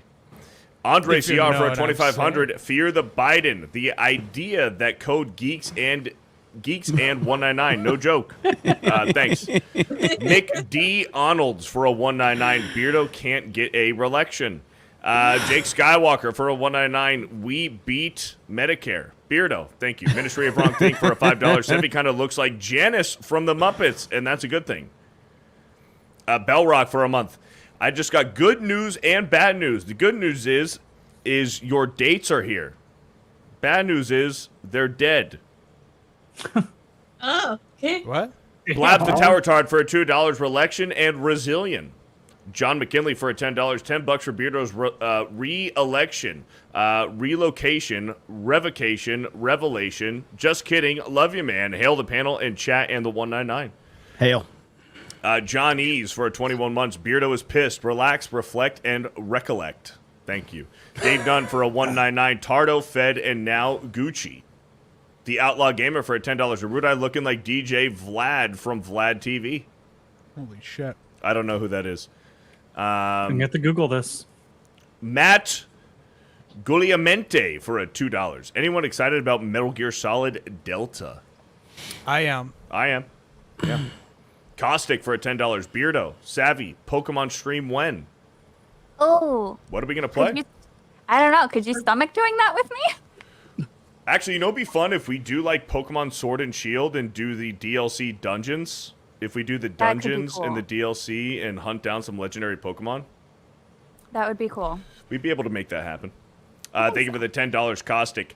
NTR Uncle for a $5. The Nintendo DS and Pokemon Soul Silver Heart Gold are some of my favorite handheld games. It got me and the neighbor's wife through some tough times. Shout out. Thank you for the $5. Axel Jensen for $2. Dan, have you heard of this new thing, The Wheel? It's a bunch of malarkey. Oh my god. I'll be right back. Beardo, keep powering through. Sure. John Bravo for Jay, you're in charge. Sure. keep John it Bravo moving. for 8 months. Beardo keep does it the moving. dirty doc tip to tip. Thank you. Sergeant Schultz for a $2. Beardo's new name should be Bearden. Chewbaccaneer for a $10. Rocked the Sega Game Gear when I was a kid. Matthew Hammond for a $5. Will Dan Vass be picking up the Sega Neptune that will be released in Brazil by Brazilian company GameCube? Really? I didn't know that. That's pretty Slayer for a 9 months. Goody Bud back in business. When I get high enough to make a movie and music and rated R, I will animate Godzilla and Kong: The New Empire for animation. Shout out. Thank you for the 9 months. Force Geek for $10. What has Star Wars become? A video I made regarding Disney Star Wars. I'm new, but I'm proud of this. You can't watch every video we send you. I know you have a show to run, but I'd appreciate a shout out. Well, shout out to Force Geek and his new Star Wars video. Thank you for the $10. Little Orphan Funkhauser for a $2. Missed opportunity for IGN to rate it an 8.0085 out of 10. Yep. That spells boobs. Doc Tua Twitch paycheck for a $5. What's up, champs? Making my epic return tonight. Gonna be streaming this old game I bought for $200 at a con. Gonna be a steamy night. Thank you for the $5. Bane Zero for a $5. Wasn't the article written by a Jeffrey E? No idea what happened to him, but I'm sure he's hanging around somewhere. Beardo's Inner Child for a $5. Damn, this entire time I thought Sevi and Savvy were the same person. Flint for a $5. Now seeing major cities having New Year's style countdowns when the skyscrapers discard their pride flag colors and to nothingness. Thank you for the $5. Beardo's Docking Station for a $10. I have a recollection problem. Thank you. Slade Lawton for a $5. Erudai may be a bit lame, but at least he doesn't outright suck, unlike Beardo, who absolutely sucks. Wow. Oh, and Mike should read Super Chats since he can read. Thank you, Slade Lawton. Shout out. You fucked that bitch for a 1-9. Behold, Trump is king. Johnny's for a 1-9. Beardo is a situational disability. Thanks. Psychotic Mongoose gifted membership. Beardo's Inner Child for $5. What about cock in the mouth Titus? Is that temporary? I know it's permanent for Beardo. Holy shit, bro. Beardo's Inner Child for $2. We love you, Beardo. Thank you. Mike's Hangout for $10. As someone who has a disability, this paints a very bad picture for people with actual disabilities, and I'm also blind. Cider Hype for a $2. Beardo tagged you. See that? Did you see that 8-year-old Elden Ring player? I actually did. So there that was impressive. Yes, I did. So there was a father with a Twitter account posted his autistic 8-year-old kid who refused to level up correctly through the game when he just wanted to go and fight the last boss, and he fucking beat him, dude. Sounds like my kid. That was crazy. Nathan Cassidy for $10. As a guy with an actual disability who beat Elden Ring five times and 100% of Dark Souls 3, all I have to say is get on my level or play something else. I am not your wall to hide your insecurities. Thank you for the $10. Warlock for a $36. Sevi versus Savvy Mud Wrestling when? I'm sure you guys would love to see that. Hell yeah. I mean, I might could do when we get our memberships rolling a bit on the website, I can work that out and get a lot of. We would shatter records for signups. I'll sign up. DV Wild says, since y'all were talking AI music earlier, there is one I made a while back and recently redid that was inspired by creators like y'all and more. I tagged some of you on X, post with it. Hail the chat and the 199. Well, thank you. I appreciate that. And I look forward to hearing it. Shakana Bear for 1 month. I teach my 5 kids saying yes to one thing is saying no to others. I say yes to time with them, ergo, no time to video games. It's priorities, values, and choices. Well said. Thank you for the 1 month. Beardo's Inner Child for another $2. So should competitive first-person shooters or MMO raids have pause? Yeah, exactly. Like, oh, well, hey, I got a kid, so I need a pause in my online shooting game. Like, what? It's such You know, a dumb thing. I have you ask great advice nicely. for those parents. How about you just don't play until your children are in bed? Yes, exactly. It's really it. I mean, once you decide, once you make the decision to become a parent, you are taking on the responsibility of that kid. Everything else in your life becomes secondary. Yep, becoming a parent means making sacrifices, and that means you don't get to game every hour of the day. You can only game at certain times. Why would you say something so revolutionary? Crazy. Right Todd wing Allard. extremist. I'm a Todd bigot Allard. because of that. Responsibility is a right-wing missile. Make sure you guys keep What's a interrupting gay term? Beardo. It drives Look him how crazy. mad Beardo gets. You can tell he gets mad because he twitches his nose. He goes like this. He goes, that's how you know he's mad. Or he'll do this. Yeah, Yeah. he just sends him back. He just did it. He just did it. Get your fake Wait, watch I got it. again. Even better. We need to look at his fake watch. Oh, I are don't we even posting? care. I don't even care. we I'm all not paying attention. Is that what's going on? Okay, Are we all- we're all gonna post. I could sit here all day like one of those teachers that like What are I we can hold you doing? all after class. I could sit here all day. I get paid to do this. I don't have to do Is anything. this is Savvy? Was that your impersonation of it? Let's. There we go. What am I doing? What am I doing? It's actually pretty good. That's spot on. 10 out of 10. All right, Beardo. Come on, quit crying. Let's go. Let's keep it moving. Todd Allard for 3 months. Jeremy has a real disability. It's called Beardo. Wow. Hold on. The best part is how he sat there waiting, and as soon as he read it, you saw Yeah. his eyes just go. Yeah. Can we hold on? Let's do a timeout. Can we do a wellness check on can't Star pause Wars this theory game, right now? Beardo. What happened? That you can't pause the game. That's not how it works. No, yeah, I know. Power Crew, Beardo, let's go. How's Star Wars Theory doing? We got to Who find out cares? how he's doing. Yeah. Who cares? Yeah, I'll who pull gives him a up, don't fuck worry. about Star Wars Theory? He's going to be at the Denver Fan Expo with You will. Rippaverse. Shout out. Fantastic, Mr. Knox, for a $5. Can we just say to these people that they're soft? Society shouldn't cater to people being soft. People like Alana P are a problem. Is that how you pronounce her name? Alana P? That's Alana Pierce. Alana Pierce. Who cares? That's not how it was spelled. Hey, there you go, Beardo. Read that one. Beardo, I'll drop a $500 on the next Tuesday Night's Main Event if you come to the show clean shaven. It's going to cost a lot more money than that, and Let's not go. on. The way Beardo would do that for you to give Jeremy money. Yeah, Yeah, you're yeah, damn to right. give Yeah, Jeremy hey. to give Jeremy the money Fuck for me yeah. to do Yeah, that. let's go. You're Let's fucking go. It's a great business model. Hey, I'm clean shaven. like Rippa says, don't do You can send me crack. something. Darth Gavel for $2. God's children are not disabilities.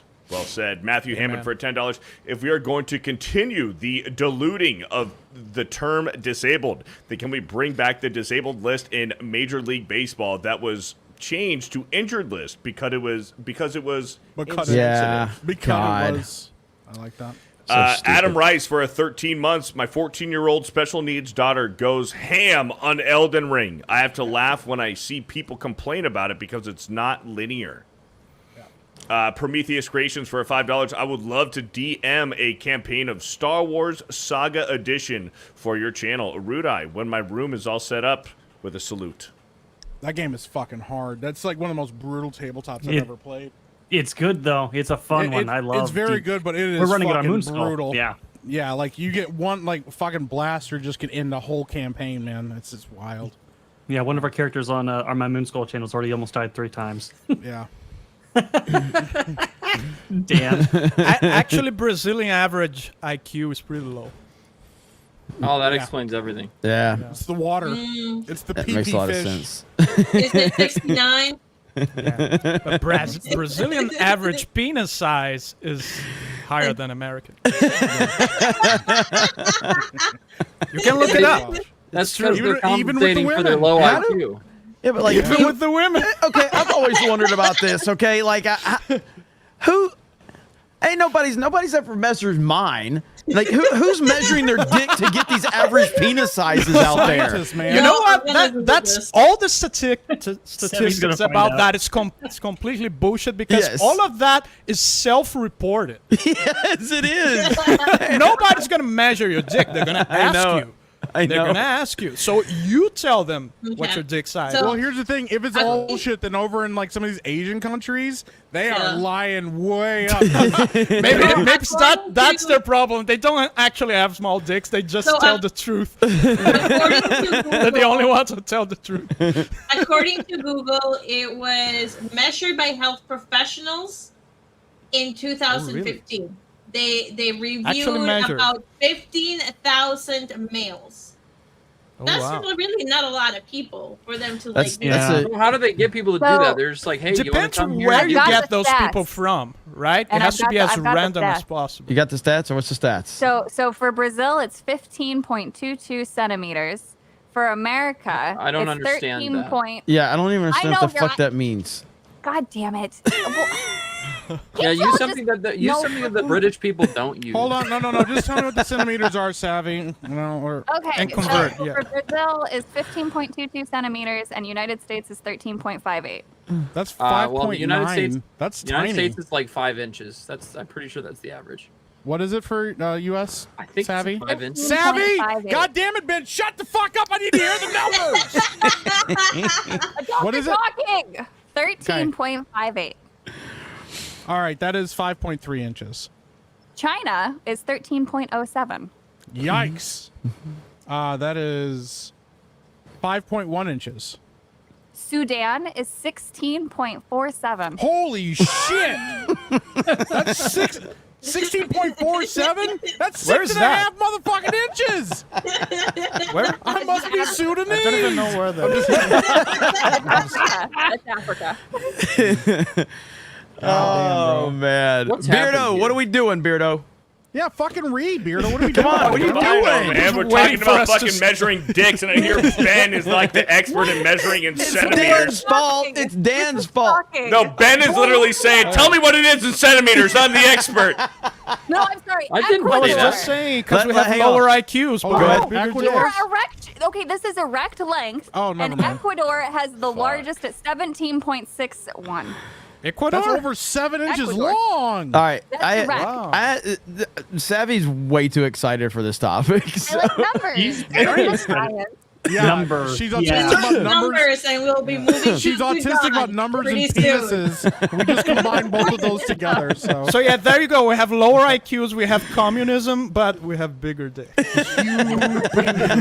all the blood. And everybody flowing knows down instead of that's up. that is what makes the world turn around. We have reached a point where even like the presidential debate in 2016, it came up because it's Trump. He's like, he said, I had small hands. These aren't small hands. And I promise you, I'm not hurting anywhere else or something like that. Whatever Oh, Trump. I remember That's that. some wild shit, bro. I remember that. So France has Let's a not larger. act like children. France is larger than both Brazil and America. What's That that? makes a lot of sense. Those Frenchmen are 15.74. packing, baby. They're French? packing. Ben, don't say it like you have Ben, experience. Because of the black Fuck, guys in man. France. Ben was like, those French guys, they're fucking packed. They have huge penises. Don't get excited. Don't get near the camera when you say that. They're He got He very was like, excited about those that. French guys, holy shit, they have huge wieners. When I went to Paris, oh god, I was having a great time. Like, what the fuck? He was measuring Here- everybody. in Here we Paris. go. Here we go. Here we go. The goat right here. Here we go. Look at those hands. Are they small hands? And he referred to my hands. If they're small, something else must be small. I guarantee you there's no problem. I guarantee. That's wild, dude. I mean, that's why people like this guy, because he's willing to talk like a normal dude. That's why people like My him. thing is this: if you wanted to beat Trump in a debate, all you got to do is get him talking about other shit. Just tell him you have a better golf score than he is. Dude, be like, no, I guarantee you don't. I guarantee I have a better golf score than Let's you. not I've act won like children. championships. Let's not act like children. Let's not act like children. But I have a huge wiener. Okay, I have lots of women that can confirm that. Okay, I pay much money to all of them. Okay. idea that I have to Well, the apologize. good news is that Beardo fell Bunch of asleep. malarkey. Somebody, please screen All right, it's my capture turn to him read falling super chat. asleep. Send them to me. This is my Read time. them in an uwu. Go on, Beardo, let's go. Luis C with the $5. Children are like the check engine light. They get ignored. Gamers rise up. Regulators shout out. Nosber Unlimited for 14 months. This convo is a confidence booster. Felt like that I've been talking to a wall with these people that don't get what it means to have a family and have priorities. Frank for $10. When I used to play, dicks. Sorry. These are from earlier. All the dick super chats are more recent. Frank for 10. When I used to play World of Warcraft, the we had a term for people who had to leave because of family. You'd say you had a child wife aggro. LOL. Hail the 199. What's the state of World of Warcraft? People are still playing this game? World of Warcraft? Oh, yeah. They do, especially WoW Classic, because they brought and back League, like right? the first few expansions. Retail WoW has kind of gone. It's not great anymore compared to how it used to be. But Classic WoW is awesome. And they also introduced like hardcore WoW and stuff like that. So it's still doing really well. Thanks, man. I've been a WoW expert. I enjoyed the I was saying thank you, Ben. I love was being WoW, nice to you. Yeah, it was really. I was worried where you were was going. really I'm like, where condescending. you're. I was like, are you gonna say something like really mean now? You just like, said thanks, thank- Ben, and everybody was like, I was that I waiting said for the thank you. insult. I thought And it I was immediately got defensive. I did It was too. sarcastic. Everything I say to Ben is sarcastic. So. Yeah.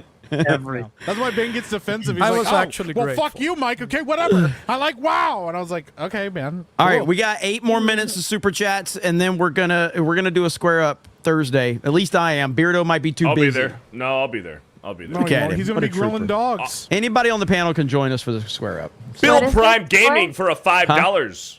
What To is what? it for? Wait, You see how- real. Before she even said anything, when he heard her talking, he went. I'm so mad, He was man. getting super As worked an up already. appropriate response. Beardo got so upset about being interrupted by a woman. We're gonna do a super chat square up for all the super chats we didn't get to tonight, and I got another group of them we're gonna put in there too. So we're just gonna have fun. We're gonna chill out. We're gonna talk to the audience and catch up on them. Beardo, what are you doing? What are we doing? Bill Prime Gaming. thought Savvy had to say said, something. I have cerebral palsy and epilepsy partially. Bill Prime Gaming for a $5. read I have that one. cerebral palsy and What the fuck are we epilepsy doing, man? partially. You're wasting time, bro. I just read that. What are we fucking doing, bro? Fucking hell, man. You broke Let's keep it moving, man. Let's keep it moving. Let's keep move it on. moving. Drunken Jedi for a 19 months. That's a long time, huh? Beardo, let's go. Grand Potato for a 199. Beardo knows all about disabilities. Thank you. The Singing Tags for a $5. Damn, Savvy could make bank off of OnlyFans. All she'd have to do is some ASMR. Talk to him. Savvy, she's still happily married? Question mark. The chat needs to know. Hail the 199. Oh, behave, dear. Otherwise, you're gonna run into problems. Oh boy, chat's about to go crazy. Beardo, stop! What is that face, Beardo? You see him? He's like, I felt something. I felt the tinglies. You're just asking for it, man. You're just asking for it. Weave Addict for a $5. I've been playing Shadow of the Erd Tree while working 40 hours, hanging out with friends, and doing adult stuff. The game journalist is fake with no credit. Beardo's 2 dads. For $2. Good job spreading the gay message, son. The Singing Tags for $2. Beardo brings back words from the plague times. Geeks and Gamers play moments for a $5. The games they played had pause buttons, didn't change their behavior. The priority was the game, not their family. The real issue is priorities. come on now. Maximus BT for a $5. Does that mean I'm a psychopath because I mowed people down? Chowabunga, it is. DW for 6 months. Did anyone in the panel here has tried the First Descendants yet? And if so, thoughts or opinions on this game? I have. I like the boobs they jiggle. It's I don't play modern games. It's okay. It's like a weird blend between Warframe and Destiny. I think it's lacking a little bit in content, and the worlds themselves you have to like generate enemies by doing missions, so it's really empty. Awesome. Animation's cool. The characters look awesome, but it's okay. It's all right. You know, shut up, Mike. Stephen DeLeon with the $2. Sevy's microphone is weaker than Beardo's legs. Thanks. Valkyria Winter for a $10. I didn't skip or look away when playing the start of Call of Duty for that mission. Didn't have any issues letting off of my weapon in the airport. It was a game. Hail, Uwu, and Skull. That's one way to see it. Yep. AD the Demon Slayer for a $10. I would be considered disabled because I have extremely large penis. It sucks to have to lug around this gorgeous girth around a world that's not designed for people like me, but I refuse to be a victim. Thank you for the $10. Even Beardo with the $2 is better than Jeremy in Party Animals. This is true. No, he's Roblox not. head Fuck Leslie that. Fuck Headland that. for a $2. When he got to the Come on, sports, stop. I whooped his ass. Savvy. All right? I was Savvy. the MVP of the sports section That on is very Party true. Animals. I didn't even fucking play last night. 1,000%. Just One play. You know what? Hey, Roblox in head, order to Leslie. be the MVP, you need to show the fuck up, okay? Built You didn't different. show the Listen, fuck up. I Don't act like children. predisposed to be better. Wow. Let's keep. Maybe I should just tell Michael Jordan, well, I wasn't there when you played in the 90s, so that's the only reason you're the GOAT. Recognize greatness. Fucking MVP. Fucking MVP. Easily. Jeremy, I Easily. box you out. You don't get a single Easily. fucking rebound off me, Easily. Jeremy. You don't get a single fucking It rebound wasn't me, and even I'm close. dude. It wasn't even close. Let's keep it moving. Shut It wasn't the even fuck close. up. Let's keep it moving. It was Beardo. absolute domination. I run circles around you. Power Roblox through, head Beardo. Leslie Headland for Holy $2. Savvy, crap, where what can are we get a you copy doing, of bro? Ura What is even Hofax going on report? right now? I have a question. Are Bro, Beardo, shut are the Mike fuck up, and Ben. Jeremy Beardo's Shut dads? the fuck up, Ben. Beat ban. Beat ban. Like you like just shut the fuck up. The only other person on this panel that shares my athletic level is fucking Ripa. Why? Because he's black? What the fuck? Yes! That's why! Yes! Yes, that's why! I'm a bodybuilder, bro. Look at his beard! Stop. He's not gonna put you in I a got river. athletic credentials. So. I resent that. I resent Beardo Oh, trying to get a man. cameo in the Ripaverse. Beardo, what the you- fuck? I'm almost as athletic as Ripple, but not quite. No, Dan, I mean, Dan too. You can throw Dan No, in. it's Beardo, I'm the only Beardo. person in this panel who's in your side. So who's at your side? So you need to The treasure only person? Yeah, well, and Ben, Damn. but he's behind you. Okay, Dan and Ripa. All right, thank you. go! Let's go. RX Firm for 12 months. I am back, itches. I took a long break from all entertainment. Feels good and rest. Feels good and reset. Let's go. Good job, Beardo. Polish my knob for a $5. Well, there you go.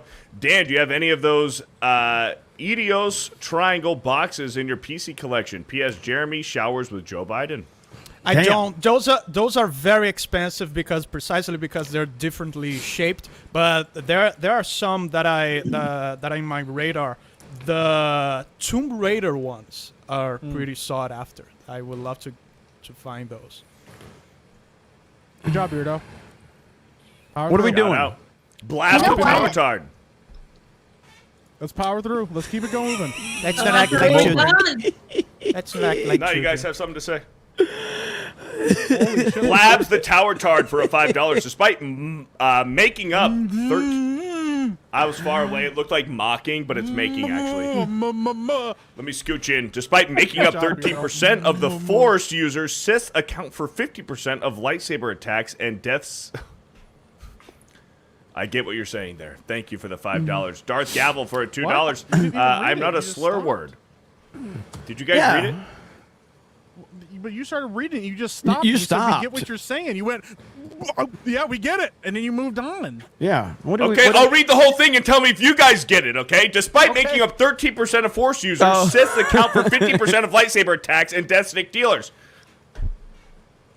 You want to break it down for us, or? Yeah. I understand it too. Moving on. Keep moving. Keep moving, Yeah, Beardo. just go. If you don't get, it's okay. Let's keep it moving. Beardo actually did a for good. $5. Your show Beardo, starts at famous. 5 p.m. This is not my channel. When I see something that I shouldn't probably read, I don't do it. Time Fire 199 for We have- $5. I am Lesbian learnt, content okay? created by straight men, better than lesbian content created by actual lesbians. Karnicus Jason over Yankovic on for a Rumble $5. for $10 says Beardo said he didn't want to beat Elden Ring with any tricks. Then he quits the game in the middle of a boss fight just to save a pitiful amount of runes. Integrity destroyed. It was 11,000 runes. Damn. Yeah, I lost like 5 million. Called out on Rumble. Sounds like a skill issue. So It's not I a skill dropped issue. 11,000 runes. I picked them up and then exited out of the fucking Called boss fight. out Yeah, I on did. Rumble. I already read Absolutely. Jason Yankovic for a You already $5. read that one. Move on. No, I didn't. I read it. Jason Yankovic, well, I didn't read it. Jason Yankovic for a $5. Your show starting at 5 p.m. is discriminatory to those of us who are situationally disabled by having to work for a living. Well, I didn't read it. If I didn't read it, it doesn't count. That's Correct. pretty funny. Time That's Fire pretty for a funny. $5. Lesbian content created by straight men Yeah, I is read better that. than lesbian content created by actual lesbians. Didn't we already do that one? Absolutely. I don't know, but that's a good point. That's a good point. Stephen DeLeon All for right, $5. five more. All right, Stephen DeLeon Five for $5. more, Beardo. We got to do 5 more. If you read 5 more. Super chats. So read it. You see him doing it again? Stephen When DeLeon. I say five more, when I say 5 more, I mean like we're gonna read. Oh, sorry, Beardo, I didn't. Five Yeah, more it's- super chats. Beardo, Stephen like DeLeon for if I can give you some $5. advice, like if you put a little bass in your voice, people might take you a little more seriously. Just 5 more. 5 So- more. You Beardo, can got do it, it. buddy. 5 Come more. on. Hey, there's gonna be Stephen 5 more. DeLeon for a $5. It does the opposite. Savvy looks like a young Courtney Love during her drug phase. Holy shit! God damn. Fuck yeah. Stephen DeLeon. Holy Catching crap. strays. That was Bro, unloaded amazing. both barrels. God damn. Tweeted Tone for a 199. She's married and no Breaking Bad. She's dead to me. Flag Ninja for a $5. The Deep Space Nine episode Sacrifice of Angels is one of my favorite Star Trek episodes ever. It's a good one. 2 Penny Puppet for a $5. Kim Wexler played the U.S. Marshal in the latest Bad Boys movie. Oh, nice. And then Hayden with the $10. This is about the VTuber. Her name is Corey Oijo. She was on screen for the Frisco Rough Riders. VTubers have done a lot of baseball collabs in Japan, and it looks to be starting over here now. VTubers are takeover. There we go. We're going to end it there. I'm going to do a square up on Thursday on this channel. I don't know who else is going to be here. I'm extremely short-handed tonight on like the team in terms of like Krista, Jay, Steph. None of them are here. They all had stuff going on. But we had a great show tonight. I want to thank the whole panel, and I want to thank everybody for all the super chats. And we will get to the rest of them. You produced the show by yourself. That's it. That's Good it. I'm the only person. I'm the job. only person. Yeah. Jeremy, you did a great job. Thank you, Dan. Thank you. did Appreciate good. that. I've always wanted to get the compliment of somebody with shitty currency. So thank you. You've always been complimented. It's time to do it. And no democracy. Yeah. What time? I will let you guys know on Geeks Gamers Daily, but I'm probably going to shoot for around the same time as main event goes. So probably like 5 Central, 6 Eastern, somewhere in that time slot.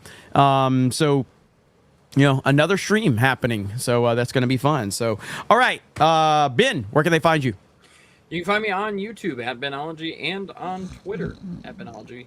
And you can find me with Mike, unfortunately, on Thursdays on the Epicverse channel. We're not doing that stream on Thursday, Ben. I Hey, said you Wake know- the fuck up! We're not even doing that stream. Literally let me finish. Not this Thursday, but on Thursdays, figuratively? period. We're going to be there. Literally, let me finish, okay? Literally, girlfriend. I just want to take a minute and Says address Ben in bed. I want to address Nobody my wants to take a haters. minute for anything. What I the want to fuck address are we my doing? haters in the No, chat Don't do and it, on Ben. the channel. Don't do it. Oh my god. I love every single one of you. Okay. Fucking box of kittens, bro. Just pow. Just swing on them, bro. Epic Mike, where can they find you? Hey, Epic Mike, you can catch me every Thursday over on the Epic Verse podcast, but we're not doing it this Thursday. All right, to my haters, okay, I love all of you guys. You guys are great. I love getting hated on. It's my favorite. No, you can catch me over on YouTube. Epic Mike. I'll be doing a stream after this, Tuesday night cool down, over on Epic Mike on YouTube. So go check me out over there or over on Kick. And then I don't know, fucking tabletop on Thursday as well. Rudolph's doing that, so. Oh man, Madam Savvy. Everything hurts.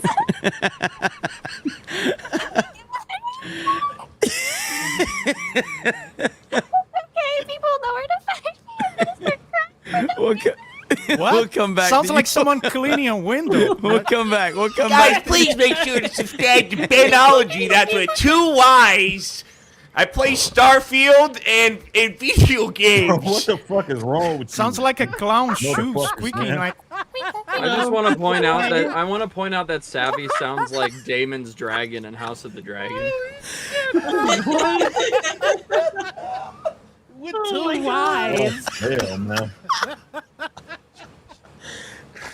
Jesus Christ! That's adorable, man. by the way. I'm not dissing on it. Dan, where can they find you?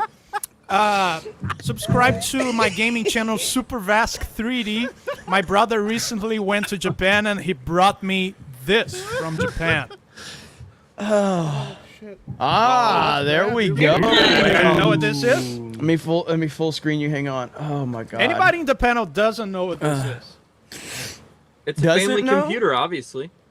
The family I've seen those. I've never had one. I've never owned one. This is the original NES. This is the Japanese version of the NES, which was called the Famicom. And as you can see here, that's the OG second controller design. The second controller has a microphone, and on games like Legend of Zelda, there's an enemy that has big ears, and in the manual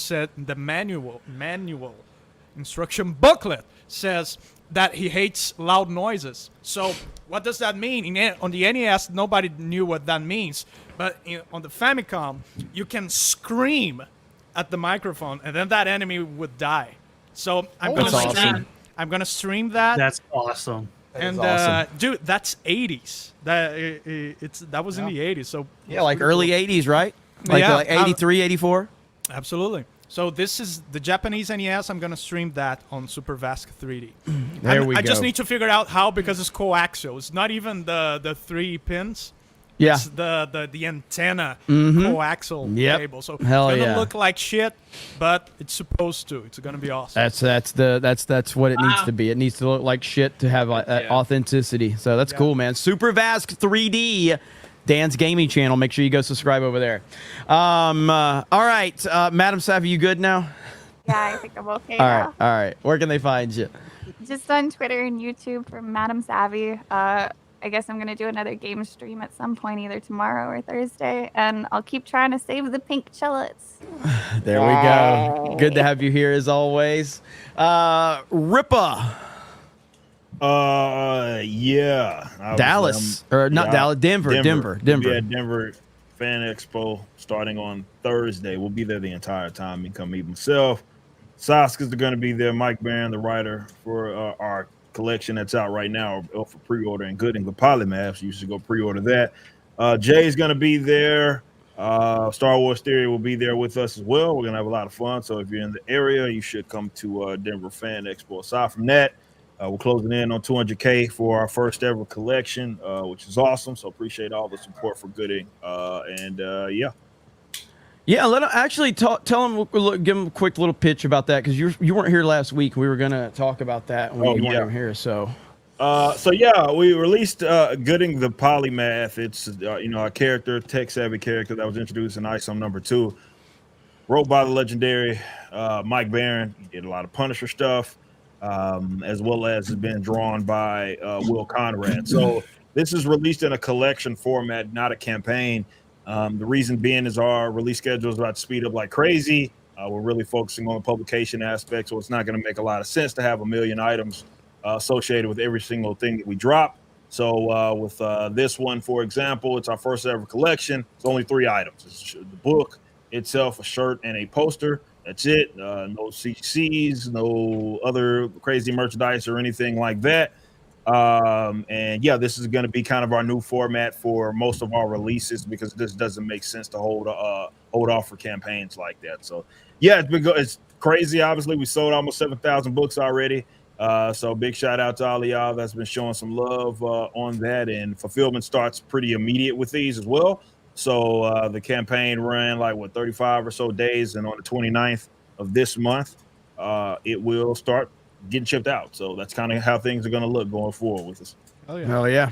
Good shit, man. Fear the Beardo. Yeah, Bro Science, episode 10 tomorrow over on the Fear the Beardo YouTube, Dan Vask and X-Wing. It's going to be a good time. Then I as well, I'm going to be going live after this show playing more Elden Ring. So it'll be a good time. Bro Science tomorrow, Elden Ring tonight. That's about it. Let's go. And of course, we had Sevi and Erudai on tonight. So both of you, let them know again one more time what you got going on over at Geeks Gamers Tabletop and anything else you want to tell them about. We'll let Erudai go first, so we'll let the star of the show over on Tabletop go last. So Erudai, you can go first. Yeah. Wow. All right, well, I guess I'm chopped liver, but you can find me over at Geeks and Gamers Tabletop. You can also find us on our co-owned channel, Sevi and I, Moonskull. It's all about horror, the paranormal, and the unexplained and sci-fi over there. Please come support Crimson Throne. That's our new campaign that's going to be on Saturday. We're doing character creation, and you can help influence how the players and their characters turn out with Super Chats. And also, I am working on my own book called Legend Seeker. It is a tabletop role-playing game, my answer to the problem you see in the industry right now. You can find out more about that by talking in our Tabletop Discord, and would love to tell you more. All right, man. Good to have you here tonight, and keep up the good work over there on Tabletop, man. And Sevi, let them know. Hi.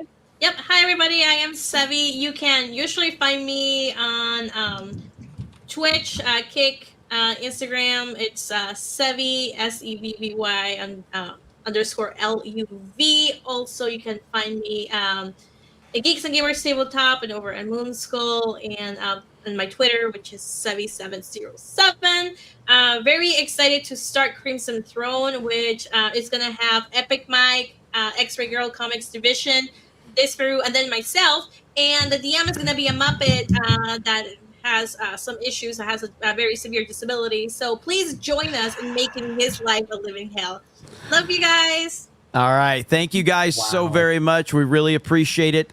Super Chat Square up this Thursday on this channel around this same time. I'll get you an official time, and I'll get the link set up Thursday at some point, and I'll obviously repeat that over on Geeks and Gamers Daily the day before or the day of. So thank you guys so very much. We really appreciate it. Have a great night. Make sure you check out everybody here on this panel. Go support them. We appreciate them. A lot of laughs tonight, a lot of fun. And also shout out to the people that do the timestamps for us in the comment section. Even like Party Animals last night, somebody timestamped like literally every moment from like Party Animals last night. So I always appreciate that. I always try to pin those comments too whenever they happen.